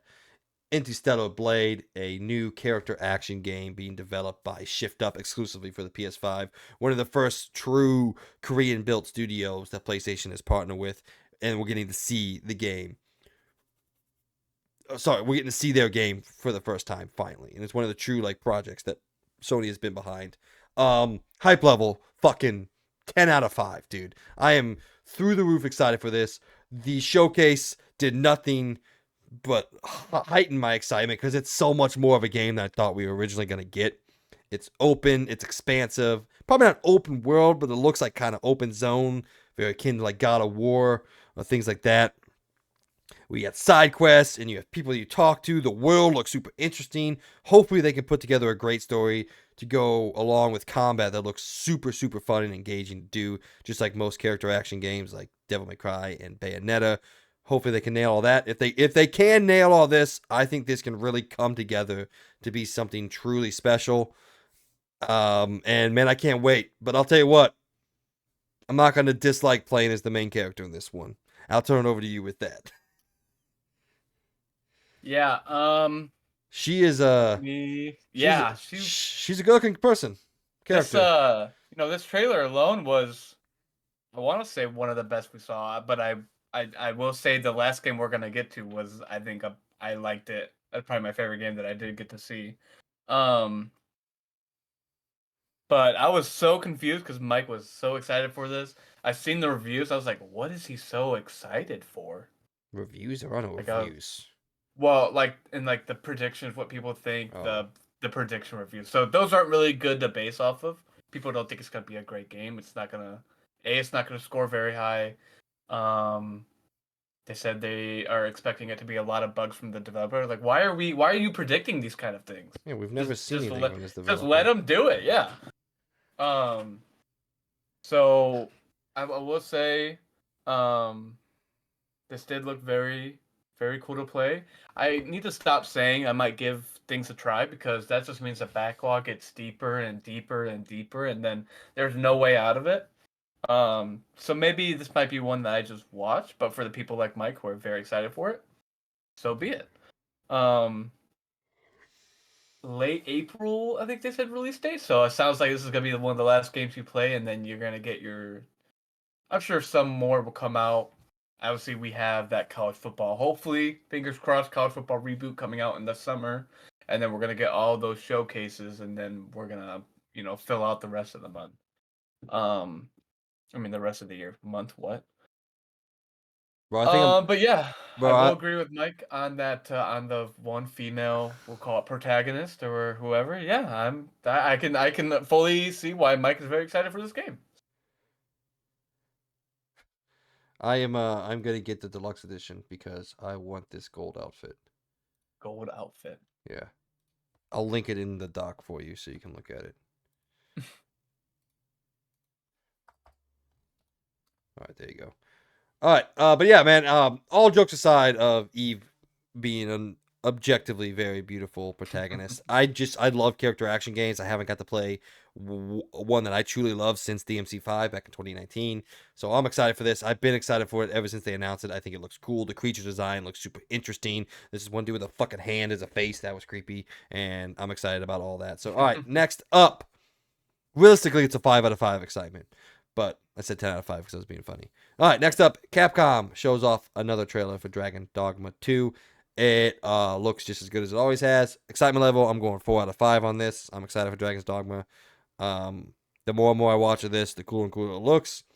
Now, the whole announcement of it being locked to 30 frames on console and really, really very, very limited fast travel like the first game, that's kind of a bummer. That's why I dropped it to a 4 out of 5 because it would have been a 5 out of 5. But there are plenty of things that they've talked about and they have said that are super cool, like the whole pawn system coming back. And the pawn system is revolutionary for its time and still is. No one's really done a pawn system like they do.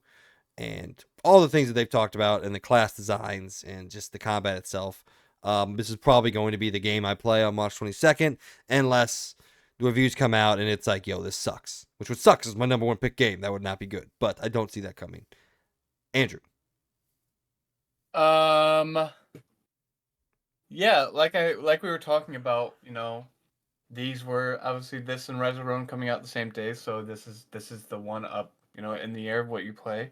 Um, I did not know Capcom was making this game. I did not do a lot of research before. It looked okay.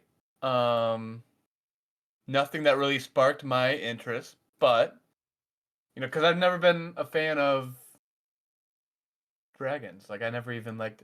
He's gonna hate me, but I never liked How to Train Your Dragon and I everything don't like that. hate. I don't hate anybody except Patrick Mahomes. It's the only person I truly and hate in this world. and Taylor Swift.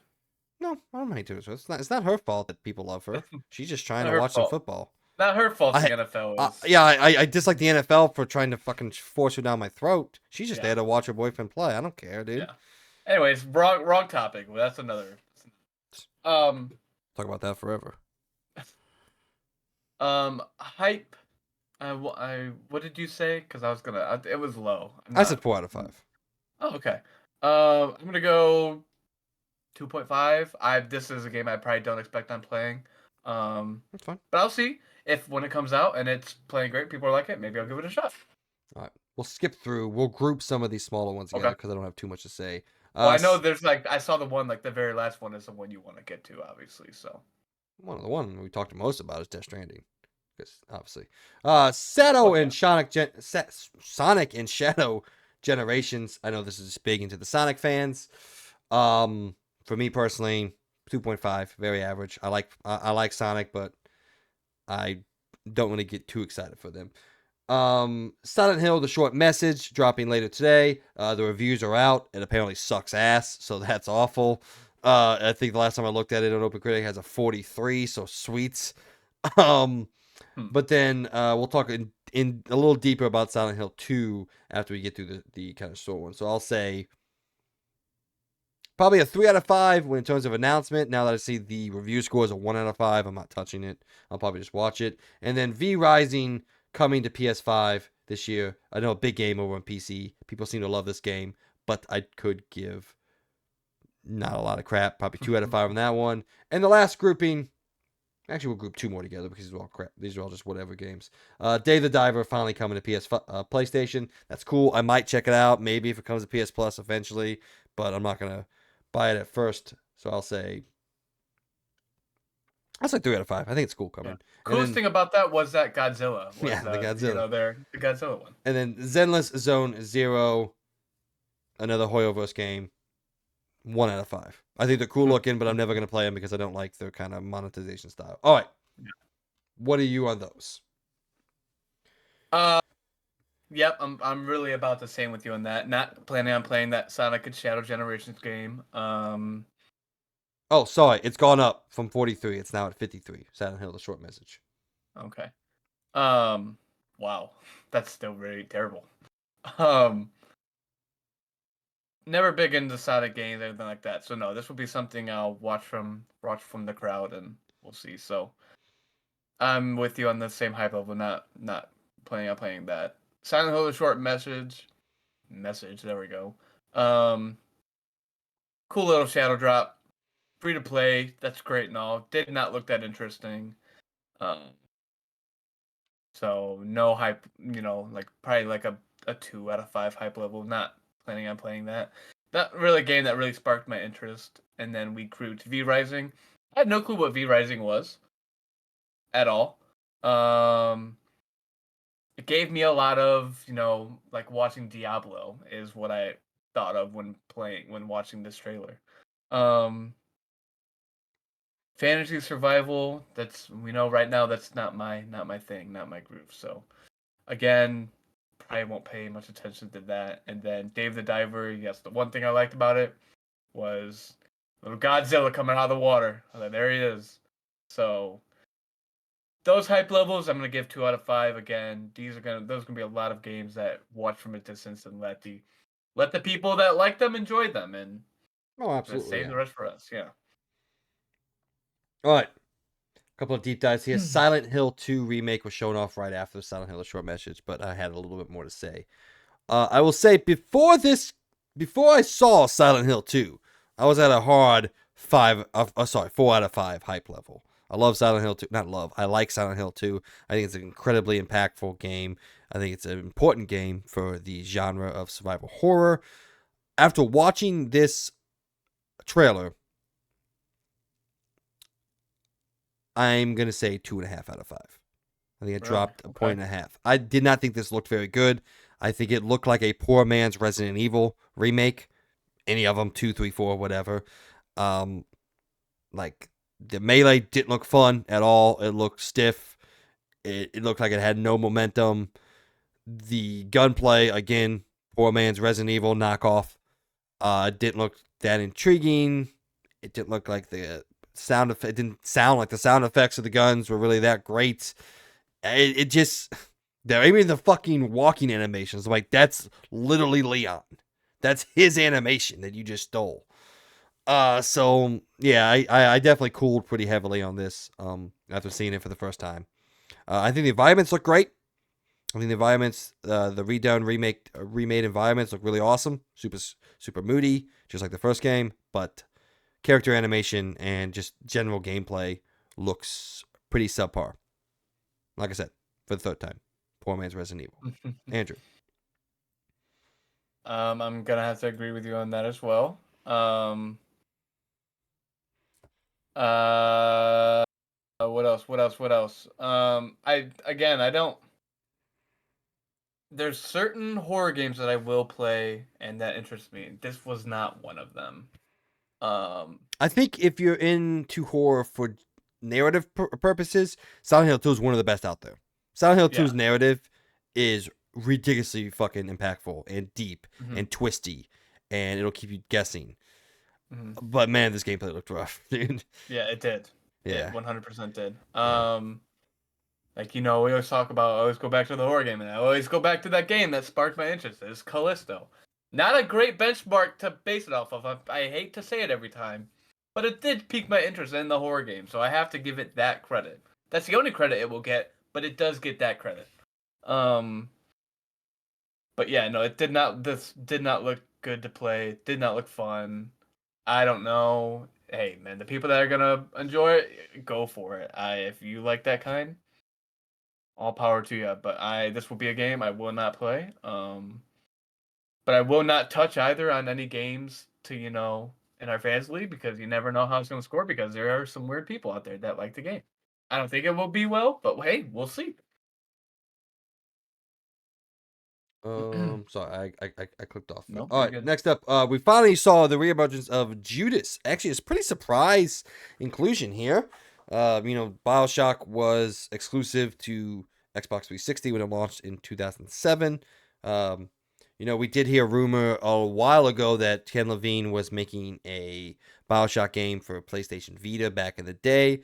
That clearly fell through, but I don't the relationship seems to still be pretty tight between Sony and Ken Levine. Obviously, this game is not exclusive. At least I don't think it is. We haven't heard any word on it. They haven't actually said when or what it's coming out for, or even when. But yeah, man, this looks like a modern day Bioshock. It looked awesome. I think the gameplay Hmm. looked cool from what little we saw. I think the vibe and the setting looks really awesome. This kind of mecha, it's like a mecha tyrannical type fucking environment with these like look like microwaves that were attacking you. That was interesting. Maybe It was. toasters. But yeah, I think it looks cool. Looks interesting. I love Ken Levine. He's a great storyteller. Super ingenious guy. Very similar to kind of like something like Hideo, where you recognize his mind in the game, and I love that. So, well, yeah, hopefully he can come back and, I don't think he's ever going to make a game as impactful as BioShock again, but hopefully he comes out with something that's super fun and has a great narrative. So, 4 out of 5 on this. Except no Okay. date. Never mind. 3.5 out of 5. No date. Fuck you. Not even a year. Nothing. Yep. Just in development. Wish list now. Yeah, thank you. I already knew that. I'll give it a 3 out of 5. I never played Bioshock, so I don't. This again, this doesn't look like a game I will touch, but I think it was cool. Seeing what was it? They did the whole story and then the gameplay at the end. I think the use of the weapons that they have in this one. Um, I think the characters look pretty cool. I'm sure the story will be cool. I don't know the full story on Judas, anything like that. No one does. It's brand new. No one has any Oh, it's clue. brand new. Okay, Yeah, okay. I no one thought has this any was clue. never. Okay, I thought I saw a remake. I was like, what? No, it's a Okay, brand new game. okay. So I agree with you on that. This probably will not be a. This will never become close to BioShock, but from the looks of the game looks interesting. So I'll give it a 3 out of 5. All right. The two VR games are up next. Metro Awakening VR, the true surprise. We heard word that a Metro game. Again, I guess this wasn't a surprise because there were leaks and people talking about it. I just tried to Yeah. avoid them. I knew that Metro was going to be here in some capacity, but that confused me because I was like, Metro is pretty heavily tied to Xbox throughout the entirety of its existence. So makes sense now that we know what it is, but at the time I was like, interesting. And then Legendary Tales revealed for PSVR 2 coming out in a couple days. 6 days. I think it comes out the 8th. So Mm-hmm. that's cool. It's interesting. I'll probably check that out, at least pay attention to it. But yeah, man, Metro Awakening kind of surprised the shit out of me.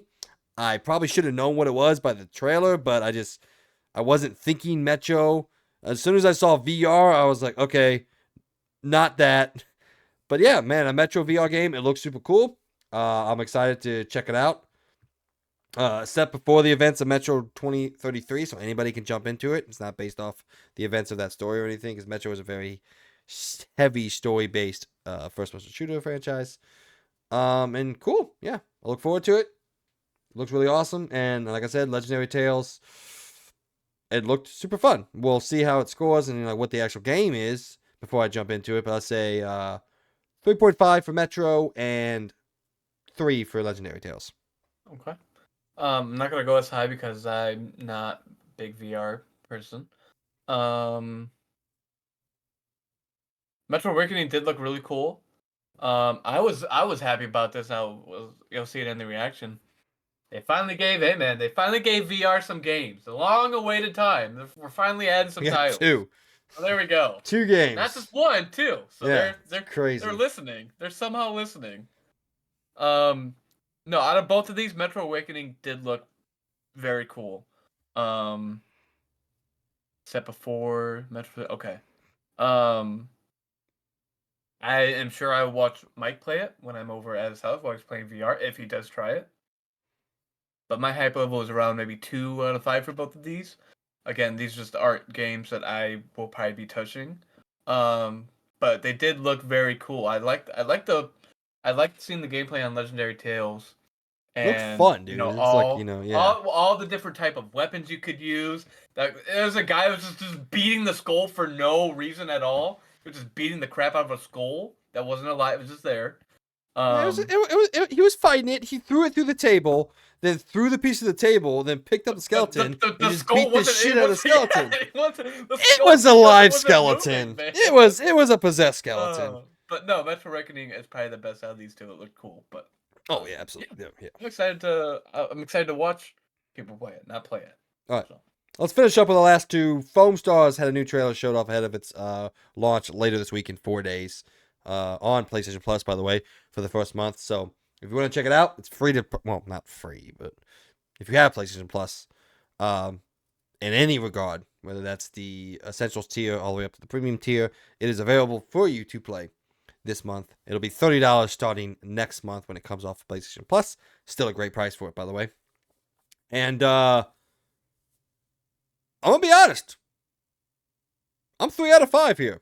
I think this yeah, looks like, this. I mean, this is what. Let's be honest. This is Splatoon for PlayStation. This is exactly what this is. This is Square Enix attempt to copy the fuck out of Splatoon and put their own little spin on it and see if they can make something as successful. And I'm definitely going to download it. I'm going to try it out. I'm not going to say I'm convinced the game's going to be good, but everything that we've heard about this, from the moment that we saw it, people got to play it behind doors, and it was almost universally, this plays fairly well. This is engaging and fun. And we haven't had a beta for it, which that kind of worries me. But I guess the fucking month of PlayStation Plus is kind of the beta. It's free to jump in and try if you have PlayStation Plus. So I'm gonna be there. I know Andrew's gonna be there. We'll try to get Logan on it. We'll try to get some of the other guys and just fucking see if this could be something that we come back to maybe once a week. Who knows? Yeah. So I'll say a surprising 3 out of 5. Like, I'm here for it. I think it's gonna be cool. No, and I'm kind of with you on that on the hype level. I'll say the same for that. I think I agree with you, and I think that's what PlayStation is doing is Well, instead of it's doing a Square beta. Enix, but Yeah, but no, but that's what PlayStation is doing for in regards of a beta is making it available for all of their, they're rewarding their members, making it free to play, then to see how it goes. And then even if you don't catch it in time, it's only $30 after the fourth, I think, or whatever. Like it's only $30. It's not gonna be a $70 game or anything like that. So yes, I will be with Mike and we'll play it. It looked interesting. I like the little character at the end. They did a good job editing her and creating that character. So if you haven't seen n- her, go ahead and watch that trailer. not as good as Eve. Um, But no, no, not as good, but close. Um, Overall, this did look like a interesting game. So I will agree with you on that hype factor, and I will indeed try it. Hopefully, this can turn into a game where we actually do once a week instead of the finals where we promised it would be good, and then the finals just said, okay, so we gave you the beta. Here's the game now. You're welcome. it's the same fucking thing. Hey, finals! Anything new? Here's a game. Have fun. Yeah, Okay. man, I'm glad Logan's not here. I didn't even get to carry anything over, but it's fine. Yeah. All right, and the last thing was actually the first thing that showed off the new trailer for Helldivers 2, which we've seen this plenty of times, coming February 8th at the in 6 days from the time of recording. A week from today, it'll be launching. Wait, no, Thursday. Wait, no, is it coming out Thursday. Friday? Okay, so think about this. It's Friday for us. It comes out 11 o'clock at night Thursday. Yeah. Friday is when it's fully live. When does For it come out? 11 o'clock Wednesday. Because it says the launch date Oh is wait, February launch is 8th. February. Oh, so maybe that's Oh, it. okay, so whatever. But yeah, I mean, I'm 4 out of 5. I'm not gonna go Mm-hmm. 5 out of 5. Someone crazy. I've been excited for Helldivers 2 since the announcement, since it was rumored. It was one of my predictions from last year that I got right. No one fucking knew what this game was when I got excited. I was popping off for it. No one else on the internet seemed to give a shit. I think this game is probably going to fail. I don't know why. I just have that feeling. It just doesn't feel like a game that people are really tuned into. Even though I think everything I've seen from it, this looks like a hell of a good time. And yes, pun intended. So 4 out of 5. I'm there day one. I think both Andrew. I've convinced Andrew. He's there day one. He's probably not as high and as hype level, but he's gonna be there with me. It's only I will $40. be. If it sucks, that's a bet. That's fine. That's a movie date. $40 anymore. Like I'll Yeah. chalk it up. You know. Mm-hmm. Yep, I'm with you on that. My hype level is around a 3. Still on the fence about how I'm gonna enjoy the game. Still gonna play the game. Um, what sparked my interest and what it has me excited is that Galactic War aspect that I saw the video of. Um, I mean, I agree with Mike on I don't know how I was gonna play from what I've seen on, Twitter and Reddit, Game Rant, all those gaming Bible, all those things I see. A lot of people are agreeing they're just kind of they're all up in the air about it, but they're all going to give it a try. So at least we have that. People are going to give it a shot. So we'll see how it plays. To me, it does look fun. I'm excited for the combat with being able to play with friends. You don't have to do everything by yourself. So yeah, we'll see how it goes. I'm trying to figure out. Does this game have physical version? Like disc, Yeah, I don't know if it does or not. Oh no, it does. Okay, never mind. Yeah, it it does. should. Yeah, it does. We're not there yet. We're getting close, but we're not there yet. Here's crazy. PlayStation is selling Steam copies Really on their website. Yeah, I'm looking at them. I can buy it, awesome. the Steam copy of Helldivers 2. Huh. That's cool. I'm buying it on PlayStation because I got to get them trophies, yo. Well, yeah. All right, and that is the PlayStation State of Play for January 31st, 2024. I think overall, pretty fucking great show. It had a couple of lulls, maybe, but I was never bored watching it. I was engaged the whole time. Mm-hmm. Even when, like I said, there's like maybe 2 games that truly didn't interest me, regardless of my hype levels for them or not. And that was probably Zenless Zone Zero and I don't know, I'm looking through this one. That might be it, honestly. Yeah, that's probably it. Honestly, is Zenless Zone Zeros, maybe one.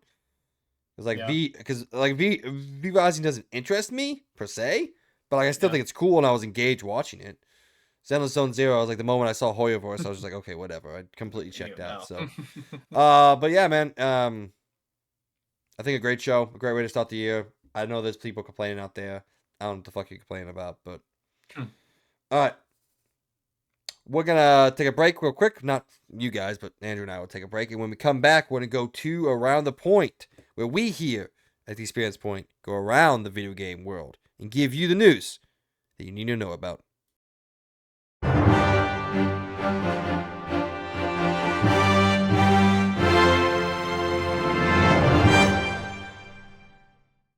All right, welcome to Around the Point. Our first item on the docket.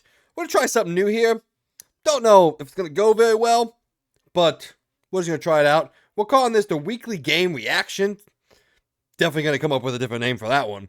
But as of right now, considering I came up with this approximately last night, we're gonna call this the weekly game reactions, where I just put together 3 of the biggest games, and we just kind of react overall to how people are talking about it, what we've seen about it, what we overall think about the game, whether we're playing it, whether we're not playing it. Endless amounts of just conversational section. So this week's games, we're gonna start with well, I'm actually not gonna start with how I order them here. What are you laughing at? I saw the first game on there. I was like, No. which one is he gonna start with? Yeah, let's go ahead and start with Palworld. I think there's a little bit. I have happier feelings, happier comments about that. All right, Palworld, the massive success that is Palworld right now. I will say, just congratulations to it. It has surpassed all but one game on the all-time peak player Steam charts, which is an incredible achievement for the game. It's never touching PUBG. PUBG is ridiculously up there. Mm-hmm. But yes, it has surpassed 2.1 million peak congruent players on Steam. I think the last news we heard, it was 10 million copies sold on Steam? I thought I saw 19 million. There's no fucking way. Hold on. I thought I saw it. Was it 1917 maybe? Palworld sales on Steam. 12 million. 12 million. Okay. Yeah. So it was like, 19 million combined, 12 million on Steam, like 7 million on Xbox. Okay, well, it says, the biggest third-party launch on Xbox Game Pass. So, there you go. However you shake it, an incredible success. And I know Logan's been playing it. Sucks he couldn't be on this episode, but his choice. So, incredible shout out to Palworld. I don't know. I haven't played it. I have interest in playing it. It looks fun. I will pose this singular question. Is this game anywhere close to as successful if it didn't tread the thinnest line of copyright law with Pokemon? I don't know. Because this game captures everything all into way, lets you do so amount of things, but there is that Pokemon aspect of it that is stirring the internet because, man, I mean, there were people calling it the Pokemon knockoff. That's great. So then, what's Pokemon? Pokemon knocked someone off. I mean, they did they're not original. Like, come on, you gotta have your fight. You gotta have your good points there. They're a little bit. I mean, I will counter argument that is, yes, you can technically look at things like Dragon Age or the core concept of just the Persona, at the time, Shin Megami Tensei series at the time of like capturing things but Pokemon's pretty unique as a main core of 151 different builds. And yes, there are slight similarities to I think I said Dragon Age. That's not what I meant to say. I meant to say Dragon Quest. There are similarities to, I think, maybe 10 or so of the Pokemon original 151 to some Dragon Quest. But come on. I am not saying that Palworld is Pokemon. It's not. It's a very different game. This is a survival game built on this idea of capturing different pals, it's called, not mons. But come on, internet.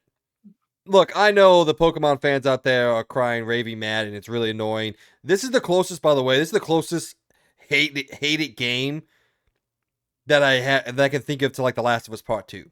Where it's just like whatever is said about the game pisses somebody off. Whether you like it, whether you dislike it, it is just a toxic, toxic game to talk about right now. And this is right there with it. I hated talking about The Last of Us Part 2 when it came out because it's like, oh, I liked it. And immediately it was like, you're the dumbest motherfucker on the face of the planet. And it's like, wow, okay, cool. Thank you, you fucking Hitler clone. But all right. But come on, internet. Anybody that says these don't have any resemblance to Pokemon, you're kind of a fucking idiot. I'm not going to lie. And I'm not saying it's good or bad. I'm just saying it, to me, it screams a little bit like, what's the terminology I want to use? Creatively bankrupt in a way. Like, I don't care that you did your pals. That's fine. It's a cool concept. I think the whole game actually is a cool concept at its core, and people seem to love it, and it plays well.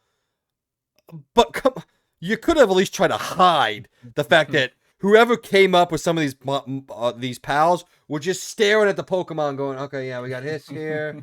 All right, that goes there. Okay, hold on. We got to change the color. It's yellow. Orange? All right, cool. Orange, yeah, change the color to orange. Yeah, come on, guys. Like, it's a little creatively bankrupt that you couldn't even come up with your own true designs. Yeah, originality. There we go. Like, dude, I'm gonna share you the list and just scroll through some of the images. I'm gonna share it where I put the blog thing. So just go to that link that I just posted and just scroll through some of the images of how absolutely not hiding they are in any of the character designs, dude. Like, it is that very first one, dude. I mean, just keep going. Yeah. Yeah, that's the exact same thing. Oh, dude, when you get to this one's standing on 2 feet, but that one's standing on 4. Oh my yeah. Oh wow. I would have never seen that. Like, it is crazy how similar they are. Yeah. That's hilarious. Yeah, that first one's a straight fucking ripoff, dude. I mean, it is evident that there was more than just inspiration took from at least just the visual design of some of the pals. And I think that by itself is a little creatively bankrupt on the developers of Palworld. I think the rest of the game shows so much differences compared to Pokemon. I actually think it's closer to a satire of Pokemon than it is anything of like a carbon copy or anything. Which I don't think that the developers would say, oh, this is kind of like a satire of the idea of Pokemon, because then they would be acknowledging that they were aware of Pokemon and kind of based it off Pokemon, which I know they don't want to do. They want to be known as their own thing, even though it's evidently clear to anyone that has half a brain that, yes, these things are based off something. But yeah, I just wanted to get my opinion out there. It's like, overall, I don't actually think there's anything wrong per se, unless you try to completely ignore the fact that there were incredible creative liberties taken from other things to make at least some of the designs of these pals. Palmons. I'm going to call them Palmons. Palmons. Agreed. And that's what I have to say. Again, agreed. The rest of the game seems completely different other than the fact that you're capturing things, you know. But again, in Persona, you capture the personas. You can mate the personas in a way like breeding in Pokemon games to create something that you really just combine the two. But I mean, Shin Megami Tensei built that up. In Dragon Quest, you capture things. Capturing creatures is not a new concept, so you can't say that that's a carbon copy of Pokemon because something captured something. I mean, fuck, Digimon. Digimon is essentially the mirrored version of Pokemon, and there's nothing wrong with that.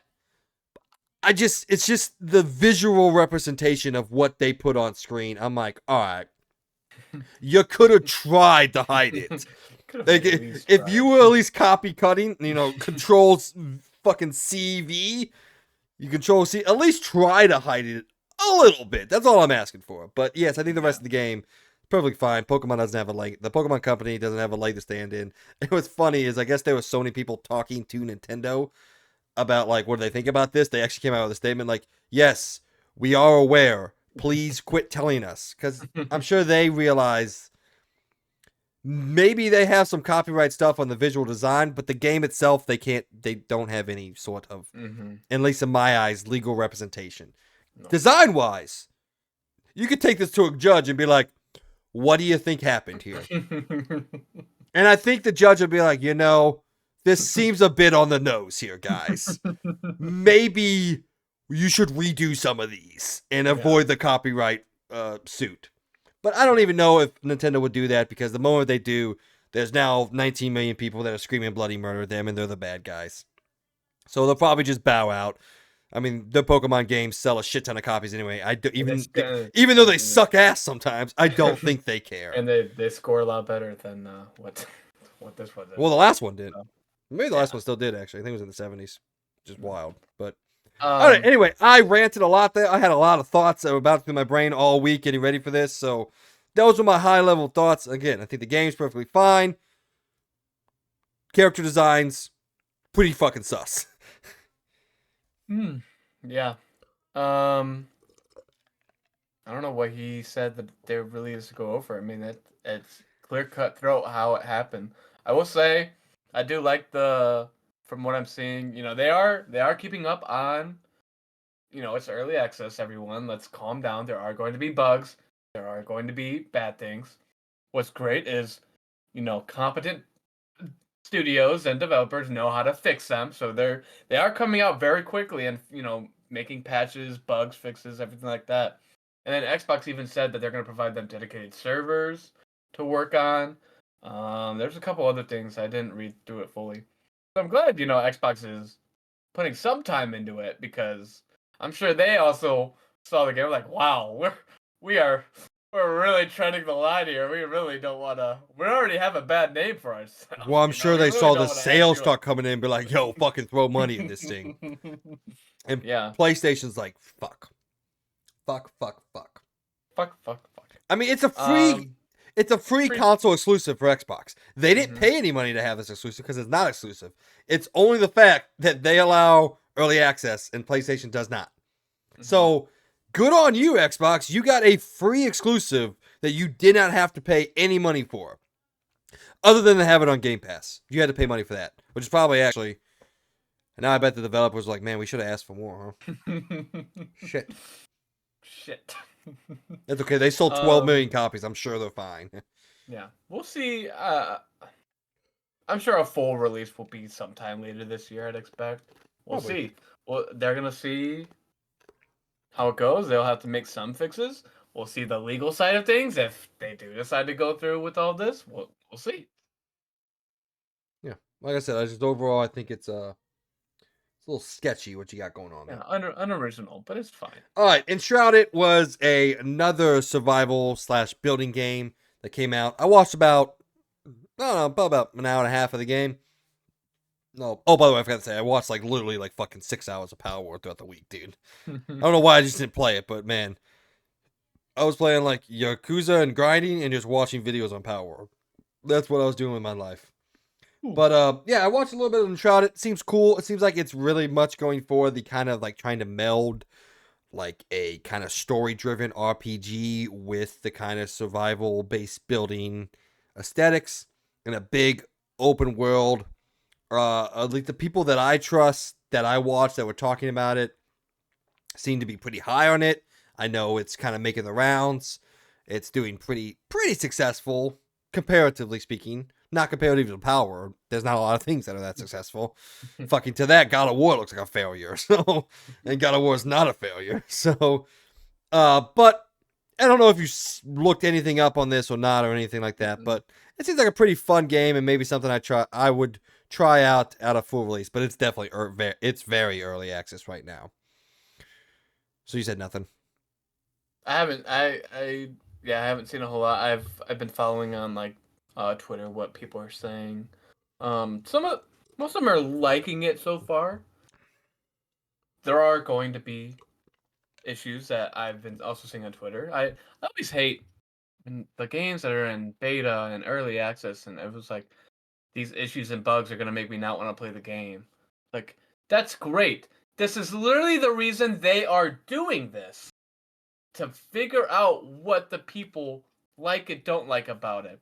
it's almost like if you go into it's almost like if we wind down and let's look at the definition of a beta version. That is I don't think you literally want to look up the definition of beta. That means something very yeah. different. Right. But if you think about what a beta version of a game is, I I always think back to the leak of GTA 5 and the, very early access and how bad it looked. I was like, and there were things about GTA 6 that were showing and people, it stirred up and it was like, guys, early access does not mean a thing. It is going to change. I don't know how much. I don't know at all. These are going to change. I hate the arguments of everyone online saying they don't like it. It's in beta. Why is this happening? Why does this look so bad? I was like, shut up, please. In the original Greek definition, beta is denoting the second of a series of items, categories, or forms of a chemical compound. So, like Hmm. beta carotene, it's like the second carotene. Hmm. Did not know that. In the Yeah, American definition, it's a nearly complete prototype of a product. So I guess it checks out. yeah.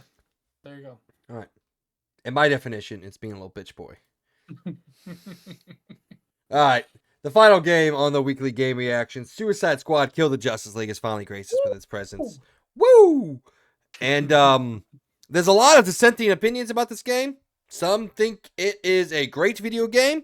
Some people think it is a steaming pile of absolute dog shit. So I will tell you where I lie. I have watched 5.5 hours. I'm watching this one guy's playthrough. I'm almost through the story because I don't feel like paying $70 for this game. I'm not going to do it. I definitely didn't feel like paying $100 for this game to get it over, to get it early, which is a whole nother conversation that we can have. I think this game looks pretty fucking bad. From what I can tell, I think the only saving grace of this game is it visually doesn't look too terrible. Now, if you put it comparatively to Arkham Knight, it does not hold up. Arkham Knight from 2015 looks better, but at least in terms of world design, character design, facial animation is really really good here. Dialogue is pretty crap, but voice delivery is really good. I think the voice acting is top tier here. And I think the gameplay can look fun just because it's so chaotic, it doesn't make any sense. And I think overall, what I've seen from this game, I haven't felt it myself. This game appears to be fairly soulless. And what I mean by that is there feels like there's nothing to the game that really matters. Also, spoiler alert, there's a scene with Batman. And if you have any sort of reverence for the Arkham Batman, this scene is going to piss you off. Hello, dog. She licked my arm, scared the shit out of me, dude. Not going to lie. I didn't know she walked in. I'm facing the other way than I usually am. But, yeah, she licked my elbow and scared the fuck out of me.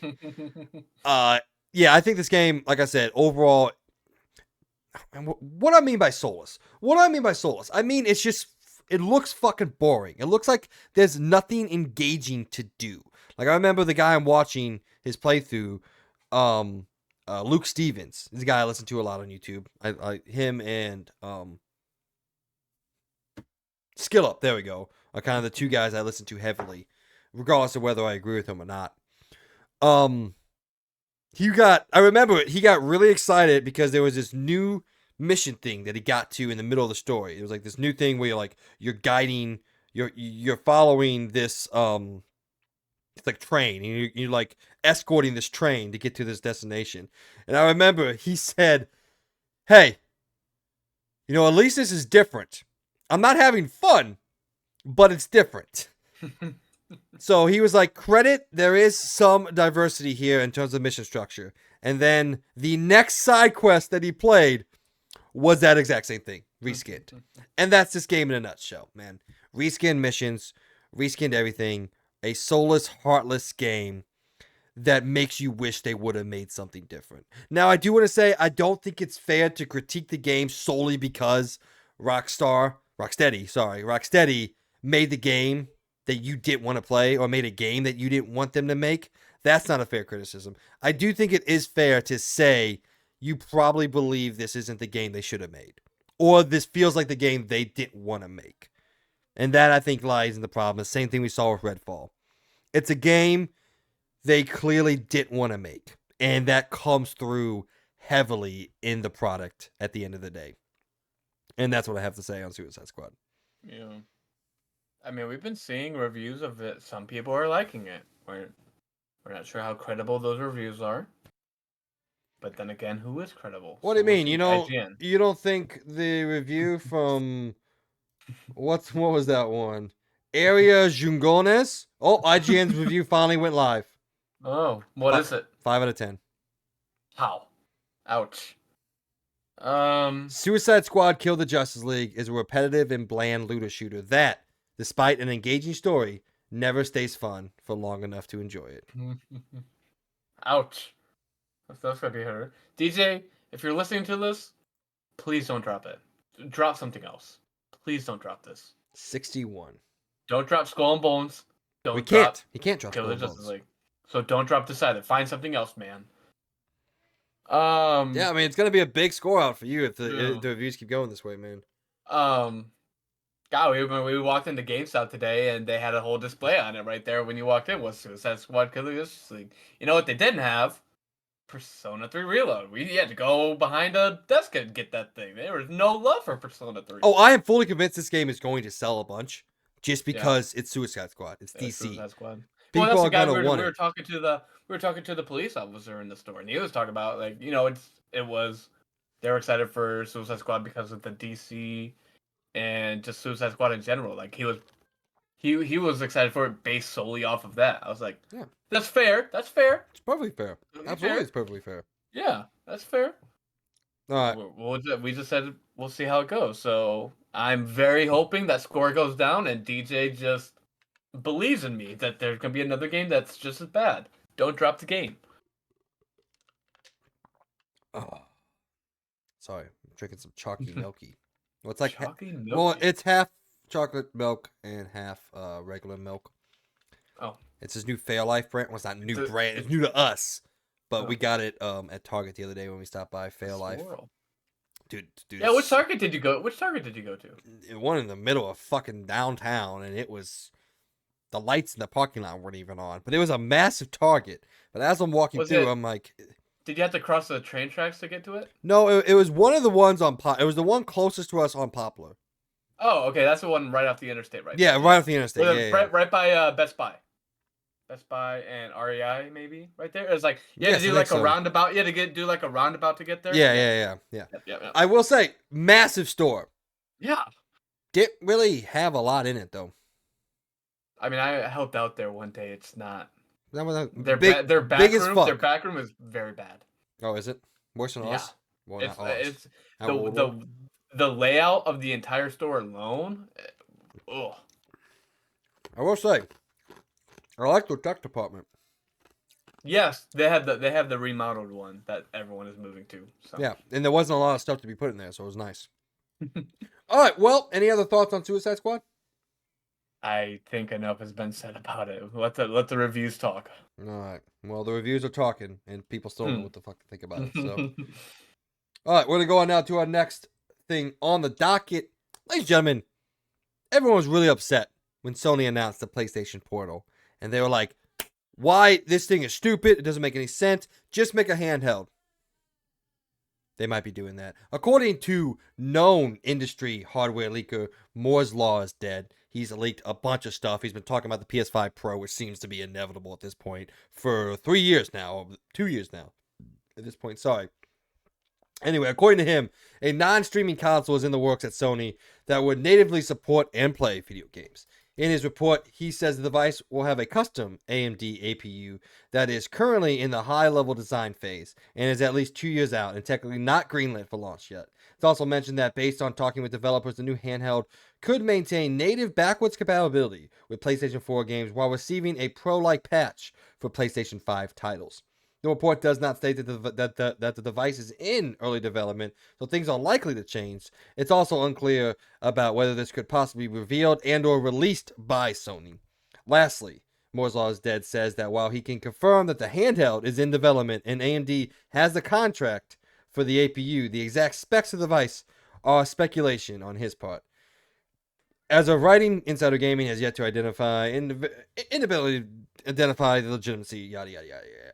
I will say this guy knows what the fuck he's talking about. He has leaked so much stuff, and so much of it has been right.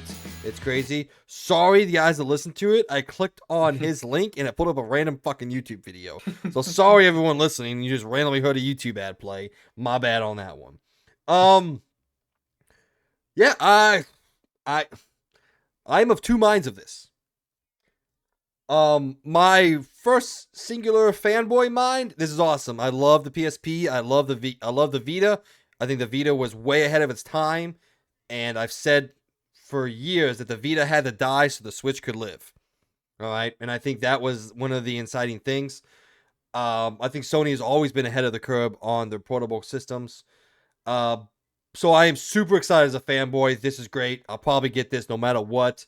As kind of like an analyst, or not really, someone who thinks in details about the industry, how the fuck is Sony going to support this when they can't even support the PlayStation VR?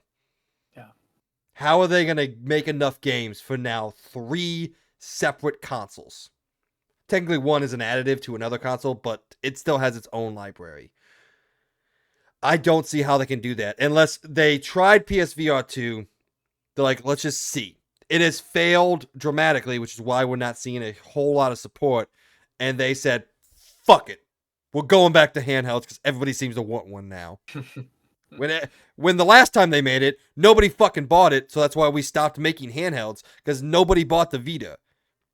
And I know people like to complain, well, there were no games for it. They never made any. The first 2 years of the Vita was stock loaded with exclusive games. No one of you fuckers out there bought the thing. So Sony stopped making games for it because they had no money to put towards it, and there was no reason. So shut the fuck up. If you want a PlayStation Portal to succeed, buy the fucking thing when it comes out.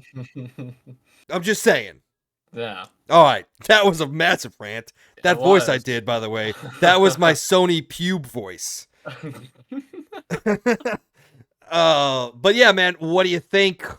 I know you're kind of younger, not like in a negative way. You just weren't around really when Sony was big into the handheld market. But I mean, PSP is one of the most, I think it's the second or third most successful handheld behind the Game Boy and the DS. I mean, so Sony had success in this. The Vita is not a success at all. I think it sold like 12 million units, which is a fucking catastrophe. But yeah, man, I'm excited for this. I loved my Vita. I wish I would have held on to it. I still have my PSP. It's right there. You can't really see it too well because the light's focused on me, but it is there. I have a couple games for it. I have I think 5. But yeah. PlayStation, if you're listening, please fucking listen. Right here, in my eyes, before I turn over to Andrew, right here, stare into my eyes. If you make this fucking thing with a proprietary fucking memory system, I will blow your house up. Whoever you are. I don't know who you listen to, but I'm blowing your house up, all right? Because that's one of the reasons why the Vita failed. You had this amazing device and you use a stupid fucking proprietary memory that cost as much as a game for 8 gigabytes. Figure your shit out, or I'm blowing you up. I don't know who, but I'm doing it. All right, Andrew. Oh, man. How is PlayStation still coming out with stuff to sell, man? Who is behind this creative team, and how much are they getting paid? They need more. They need a raise. They need a promotion, because good God, it seems like every fucking month PlayStation has something else they want you to buy. It's crazy. The Portal plays just as, it plays well. I've seen you play it. Plays well. Can they turn the handheld into something like that? We'll see. Not having a console to base out of, and not having a standalone console. Oh, what am I trying to say? To have it connected, have it played by itself, like the Steam Deck. We'll see if they can do it. I fully believe they can. Hell, the Steam Deck was able to do it. There's no reason why PlayStation can't. The question is the games. What games are you gonna have come out? They're gonna have to have games. obviously that's easy to have games brought over to play on there. But now you open up that door of you need to have exclusive games coming out for that handheld. It'll be interesting to see, but I have faith they'll be able to work it out. Now let's see how long. How long do you think? That's the question for how long do you think until you think we see the handheld? The rumor is it's supposed to be part of the PlayStation 6 family. Oh So, yeah, you're right. it won't be out for a while. Yeah, I mean the chip itself is 2 years away from being finished. So, yeah, we're looking at 2026 before it even goes into pre-production in a way. So I'm sure plans are just being made. But I mean, I don't know. I said when Logan and I were talking, would I rather make a PSVR 3 or a new portable device? I said I'd rather have a portable device. Something that pairs well with my PlayStation. I don't think like that. Just because I just don't think VR is a big enough.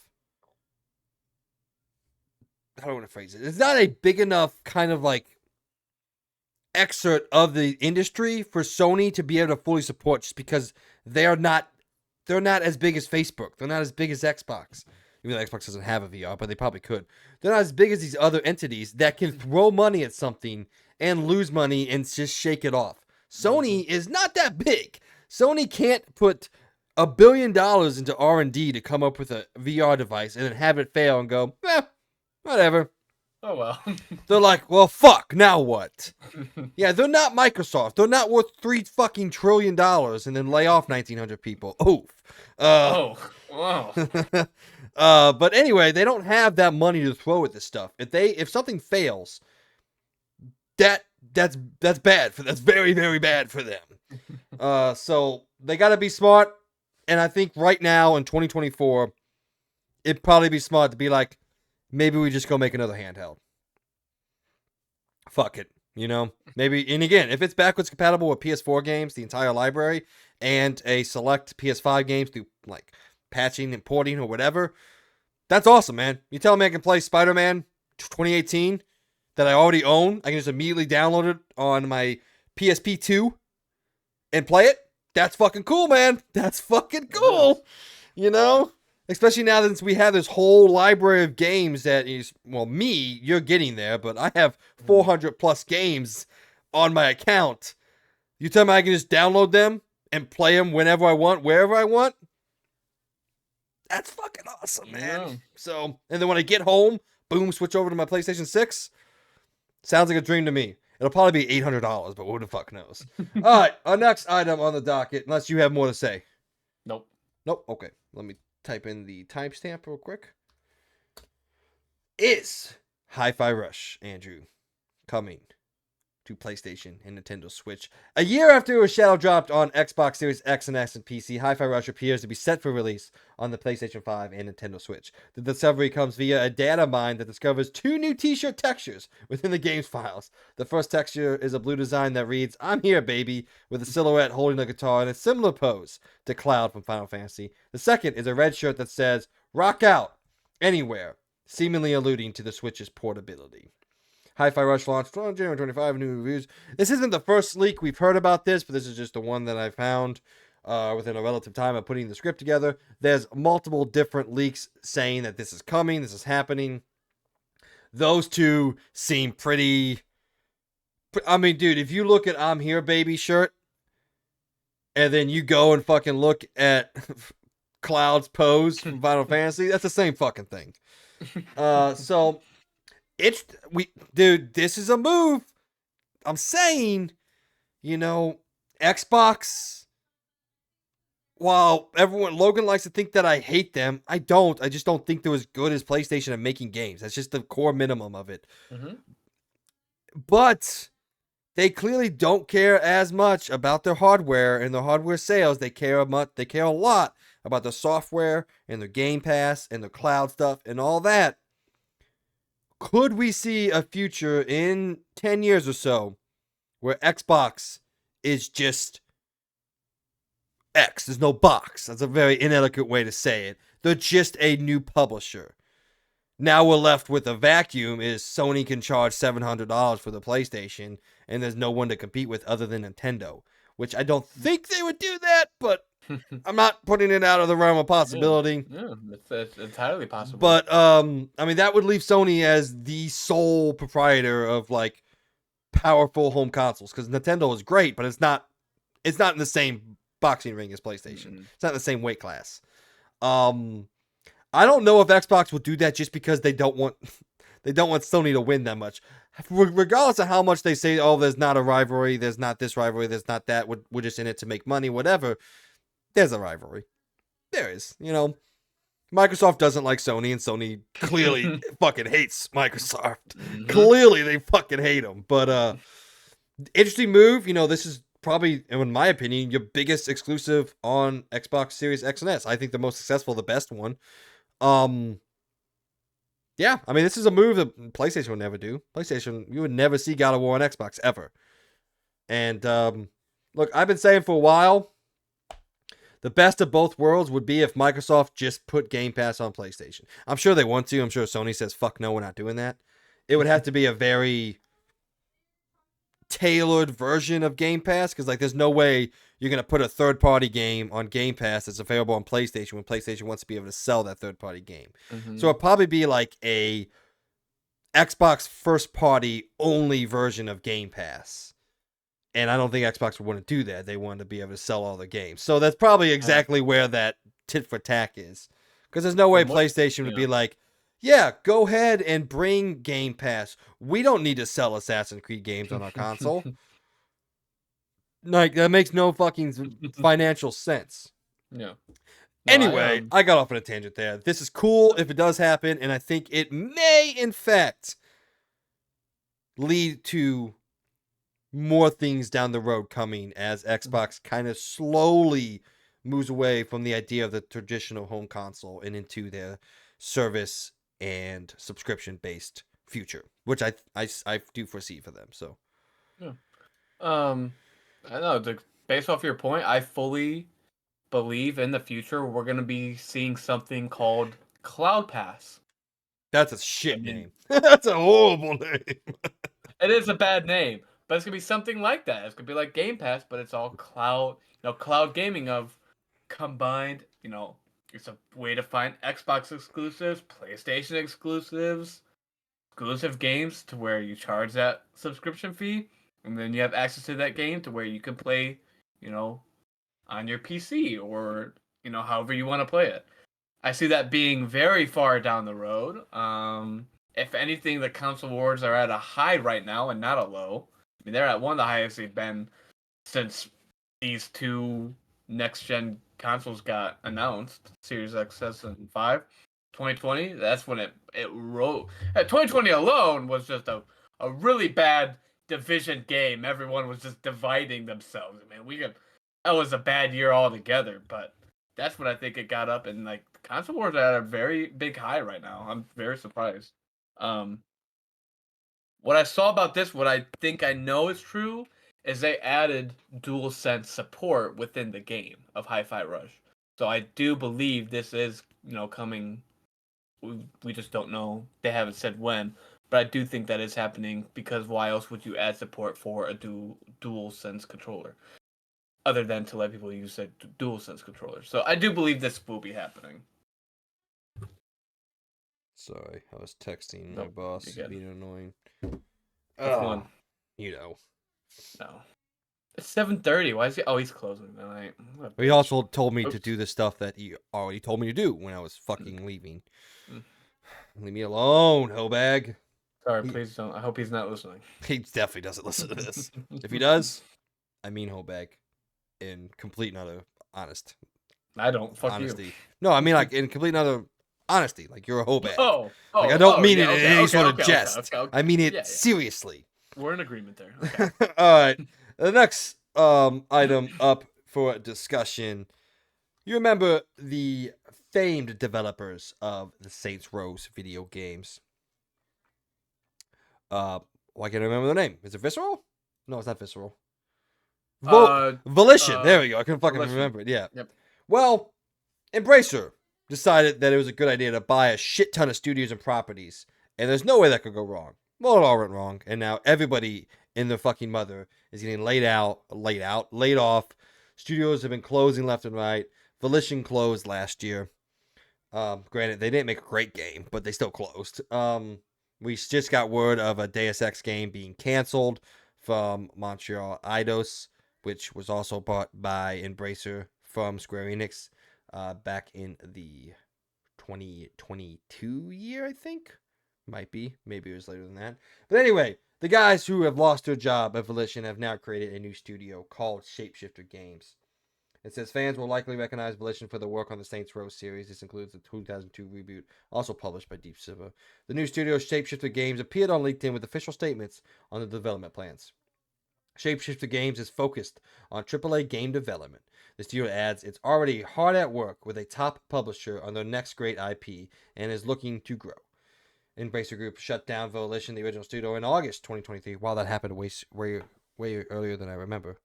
But until the closure, Volition had developed games for 30 years and amassed a wide audience of fans. Yada, yada, yada. Then it just goes on to talk about the collapse that is the Embracer Group. Yep. So a new developer working with, what they say, a top publisher on their next great IP. I'll tell you what, we know there's one publisher that loves to get in bed with second-party studios and have them make games directly for them and not have to own the studio. Do you know who that publisher is? Mm-mm. It's the Boys in Blue. Yeah. But no, this is probably somebody smaller. Okay. Yeah. I think isn't Deep Silver owned by Embracer? Let me check my facts. No, Deep Silver is the publisher. It might just be Deep Silver. Since they worked on... Yeah. It's a video game publisher. I don't think a publisher... Well, I guess Xbox owns Activision. So I guess fair enough. Yeah. I don't know if they're owned by Embracer or not. Interesting. Oh, well, this one's very. This one's think close to. This one has a little interest. This is actually. I'll talk to you about it. This is where. Kind of where I grew. I mean, I spent a lot of time there growing up, and it's based. Shout out to the University of Illinois people that listen to this podcast, if you even do. I don't even know if we reach you all the way up there, but this is based out of Champaign. We just haven't heard of They This is based out of Champaign, Illinois. I spent a lot of time. That's pretty cool. That when I was reading, I'm like, hey, I know where that is. I just like the name. That's cool, Champaign. I mean, that's just a cool name to call your city. A little excited based off of Saints Row. I was like, let's see what else they can come up with. Because Saints Row alone, love Saints Row. So let's see what else. I hope they. There's no way they can top Saint Rose, but I hope they come very close. Is that all I have to say on it? Yeah, I don't. Oh, okay. Not a whole lot else. I'm not gonna lie. I thought you were gonna go for longer because you had said last night that you were excited to talk about it. So I thought you had more to say, but you were just excited because, wow, this timestamp was 2 hours, 22 minutes, and 22 seconds. 22 seconds. I just typed in. There you Angel go. numbers. This is gonna be the highest watched episode. I just know it. 2,222. Dude, if I'm still alive by the time we get to that, we're no, only at dude, 70, because bro. of that. Because of that, now we're gonna have so many. All right, guys, it's time to have fun. I fucking read this entire story. I have prepped the story. I'm ready to fucking go. The day before developer is now blaming everybody else for its failure instead of its own thing.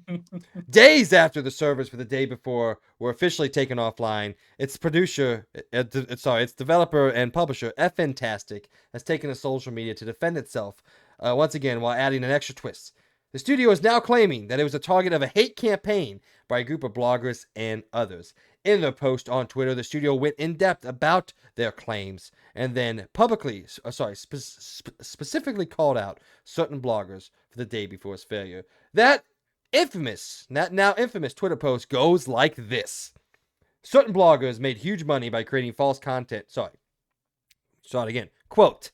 Certain bloggers made huge money by creating false content with huge titles from the very beginning to gain views and followers, exploiting their lack of information about the game's development.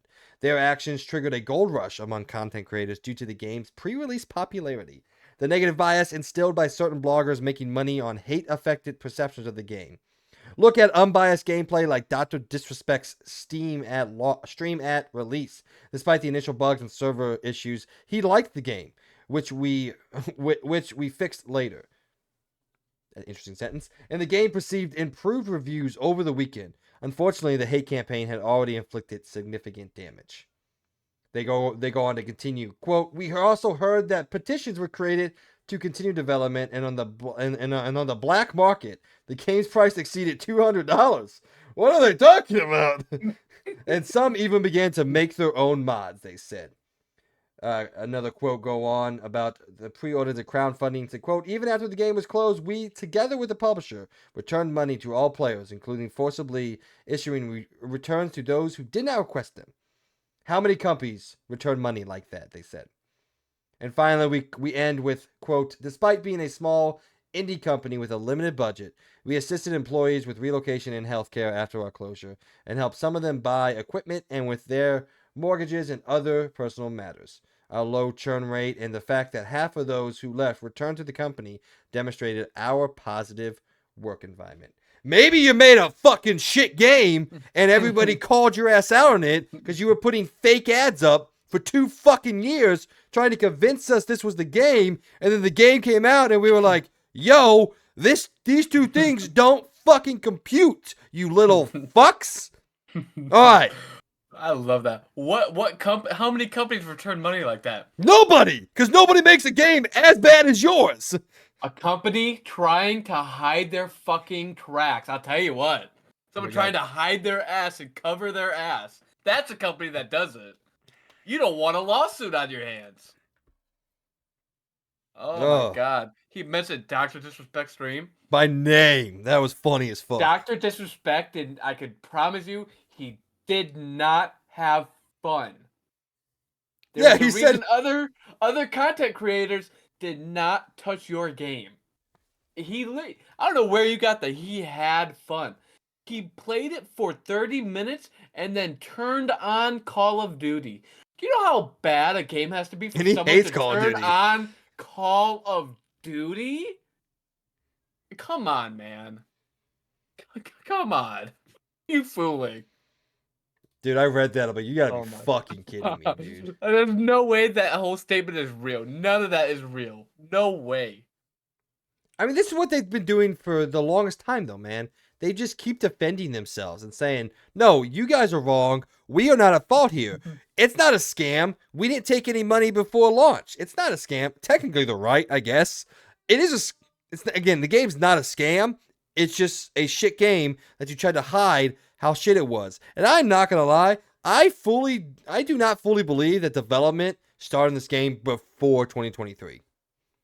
They showed this game off in 2021, and I guarantee you there was maybe 10 people that made this like fucking just motion video. And like, this is the game. And then it came down to it, they were like, oh shit, fuck, we gotta make something. And they threw this bitch together. Like, you can go through the list of fucking Steam map packs, fucking assets reused, copying. They fucking reused the font from The Last of Us. The game is essentially a fucking broke man's version. Not even poor, a broke man's version of The Division. It goes on and on. I don't care that you returned all the money. I don't care that maybe somebody liked your game, even though, again, I do not believe Dr. Disrespect liked your game. No. I don't care that some of your employees that you didn't even pay because a bunch of them were just essentially like, what's it called, when volunteers. I don't care that they came back because you have a good positive work environment. I don't give a shit about any of this. You made a fuck of a game and then you immediately pulled it after getting all your money even though you returned it. I don't give a shit. You suck and I don't like you. That's all I got. Yeah. I've said enough as I could. I can't believe I saw this stuff on Twitter. I cannot believe they did this. I about deleted Twitter. You guys have almost made me delete Twitter. If I showed you the stuff I've had on my Twitter, you would be mortified. And you guys are the ones that almost made me delete Twitter. And that should be saying something. Oh my god, I was laughing, like actually LOLing. It was, oh, it got me mad. I was like, oh, Hmm. it's okay. On to bigger and better things. We just know that the day before is one less thing to worry about now. Hmm. Do you want to talk about the Switch 2 or no? Um, hey guys, so there's a lot of rumors going around. It probably is coming out this year, and the price point is like $400. So please don't spend your money. All right, next. And it might have an 8-inch screen. All right. Might have an 8-inch screen, which looks really cool, but it's not worth $400. I mean, it'd probably be worth $400. I love my Switch. I just got bored of it. All right. That's what Okay. it's Well, collecting dust for what a great, beautiful fucking. You should honestly host this, man. All right, going on to the next thing. Visions of Mana. You know, the game that was announced at, not announced, was shown off at the infamous now in Andrew's mind, Xbox Developer Direct, and had the tag on there, coming to Game Pass. Turns out, I'm pretty sure I saw day one whenever they did that. Like turns day out one. it's not coming to Game Pass.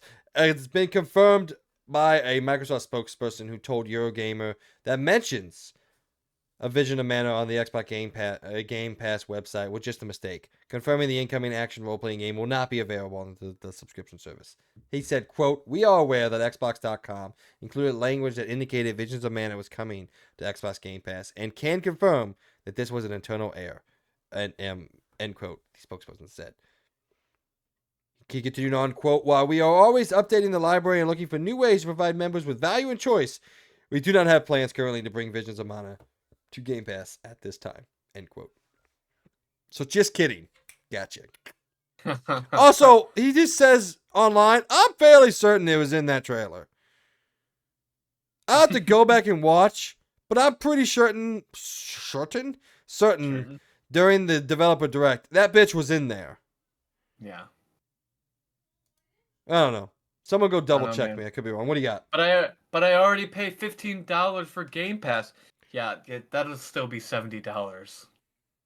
Credit or debit? So I don't. I think it's 60, isn't it? I don't even think it's Is it that. 60? Are they doing it at I don't 60? even think it's that, honestly. Is it Visions less? of Mana. It's just now he's trying to make a big. It's like now you're trying to make a story out of it. Just apologize. We're sorry. Everyone, most Xbox users have Game Pass already. It's $10 a month. If you don't have Game Pass, maybe you got a good reason. We don't need to go into that. But yeah, everyone should have Game Pass. Just saying. But now he keeps on coming out and talking about. I'm pretty sure you're making a story for it. Just apologize and move on. Do you want people to hate you more? They kind of already hate you that you lied to them. Do you want them more to keep on trying to back yourself up? Just stop talking about it. I mean, it probably was an overall mistake. Yeah. I don't think there's a lie. It's just, I don't know. It's fine. It's the first time we've seen it happen. Oh, I guess it's not up for pre-order yet. Little bait and switch. Maybe that's that. Hey, if that was, hey man, if that was the marketing team at Xbox, good on you. I wonder how many Game Pass subscribers you might have gotten when you said it was gonna be on Game Pass. Bro, did you know your Tales of Kinzero is only $17.99? Is it really? Yeah. Oh, yeah. The free demo's out for it right now. Play it. Crazy. I don't have it with my voice there. I mean, Sea of Stars was only like $40 when it came out, and that was like a full-fledged JRPG 2. I don't know. We'll see how much it is because it's not Yeah, up of for course. pre-orders yet. All right, our last story, just something fun I wanted to throw in there because I'm a big Final Fantasy guy. And many fans have been asking for a remake of Final Fantasy VI after the success of Final Fantasy VII Remake and continuing on. And the director, Yoshinori Kitase, who is currently remaking Final Fantasy VII, has said that, sorry, folks, but it would take, a remake akin to that of Final Fantasy could take around 20 years to complete. He said he noted that because of the depth of Final Fantasy VII, with so much content and so many characters, it would take twice the length of Final Fantasy VII Remake to develop and release. As we know, Final Fantasy VII Rebirth arrives on February 29th, as the middle entry in the Remake trilogy, 4 years after the previous game, and 9 years after it was announced. A third game will wrap up the Remake trilogy. While no release date window has been shared, it's already in development. Rumors suggest somewhere in the next 3 to 4 years, making in totality a 12 to 13 year experience for the developers behind the remake and for players. an almost 9 year to 10 year, decade long gap between release and completion. So sorry, you're not getting Final. There are a shit ton of characters in Final Fantasy VI. I think the Yeah. fucking roster is like 15 people. Hey man, at least the guy's being honest. Like he's not gonna make you. Yeah, we'll have it done in 2 years. Hey guys, be mad all you want that it's not coming. It's being honest with you. It probably would take that long. So be happy that he's honest and that you could stop asking him for it, as he's already said it's not happening. So All right, hold on. yeah, 1, 2, 3, 9. So there are 10 main playable characters, 4 optional characters for a total of 15, and then 6 temporary characters that you play with. So for a grand total of 21 playable characters in Final Fantasy VI. That's ridiculous, dude. that yeah. I mean, Final Fantasy VI is fucking incredible. I'd be much happier with like a 2.5D remake, something like Octopath Traveler looks. Like, just remake the base game that looks like that. I don't need a Final Fantasy VII version remake. I don't think there's really many games that need that level of remake. One that you take a 40-hour game and be like, all right, so we're going to make a trilogy out of this, okay? Like, Jesus fuck, dude. Oh, it's crazy, man. They're doing it. They're fucking doing it. All right. Well, that's the end of the news stories, guys. It was fun. It was long, talked about an hour. It was a good amount, you know what I'm saying? All right. We're going to go now to Let's Talk Reviews, also known as LTR, where we go through the reviews and the scores for the games that came out this week and talk a little bit about them, how they've been scored, and how they've been received by the critics out there in the world, the people we love to hate. Graven came out and got a 62. Anomaly Agent came out and got an 85. Blaze Blue Entropy Effect. Jesus. Came out and got an 85. Palworld sitting at a 69, but it's very early for that, so don't worry. Apollo Justice Ace Attorney Trilogy came out on Nintendo Switch, got an 82. Under Night in Birth. What is that? Dude, I remember trying to type that in out this week and I was having trouble. Well, anyway, got an 83, whatever it is. Some game that has 2 semicolons in the title. Anyway, Like a Dragon Infinite Wealth got a 90. Tekken 8, 90. Grand Blue Fantasy Relink, 82. Persona 3 Reload, 89. Lil Godsman, 84. Go Mecha Ball, 81. And Suicide Squad Kill the Justice League. Right now, it's actually dropped, sitting at a 61. But it's still early. It's anybody's game, honestly. All right, man. Any reaction to any of this? We kind of figured Like a Dragon and Tekken 8. Good job, DJ. Man, those were his first 2 picks, and he got 90s on both of them. Granted, his next 2 pickups were Palworld and Suicide Squad. And Suicide Squad. So far, it's balancing out. Oh, 14, we got a new one. I think we expected at least a Suicide Squad to be that one. I didn't think Palworld. I mean, again, that's very early, so no one should be alarmed by that. It will go up. As for the other games, no opinion on those. Yeah, there's another review came up from a guy named Stevie Ora, but it's no official score yet. Nice. But he does say, I'm 9 to 10 hours in, and I feel pretty confident that he no longer really wants to spend too much more time with it. So that score should be pretty solid coming in. Okay. All right. Now, out this week, this is where we go through the games that you get a chance to play coming out this week, if you are so inclined. It is a long list, so strap in. On February 6th, Foam Stars comes to PS5 and 4 via way of PlayStation Plus, all levels. On February 8th, Helldivers 2 finally makes its way to PS5 and PC for the low price of $39.99. And on February 9th, Resident Evil 4 Gold Edition comes out on PS5, 4, Xbox Series X and S, and PC. So if you missed out on a chance to get your digital deluxe edition at launch, you can now get that along with all the DLC. Well, the one DLC that came out, separate ways, side quests. And I'm just kidding. That's it. That's all we got. That's not all long at all. Yeah. But wait till next week, everyone. It is a longer one next week. There are a lot more coming out. But still not that much. Longer, but not that More much. than 3. All right, but I mean, hey, in all defense, we're playing two out of 3 games, and I've already played the other game. So technically, I've played 3 out of 3 games. There you go. That's 100% clearance That's of coverage. 100% completion. Yeah, there you go. Yeah. In terms of coverage for this podcast, I am acing the test. I just realized because I can see myself on the Discord on my secondary screen, and then the main screen I see the OBS feed, and I have it flipped to match so things are properly shown off here. So every time I look this way, I'm looking that way on my secondary monitor, but this way on this monitor, and I'm like, that's weird. I'm opposite. Probably Peyton just fucking yelled or something. I don't know what she did. It was like a hiccup laugh.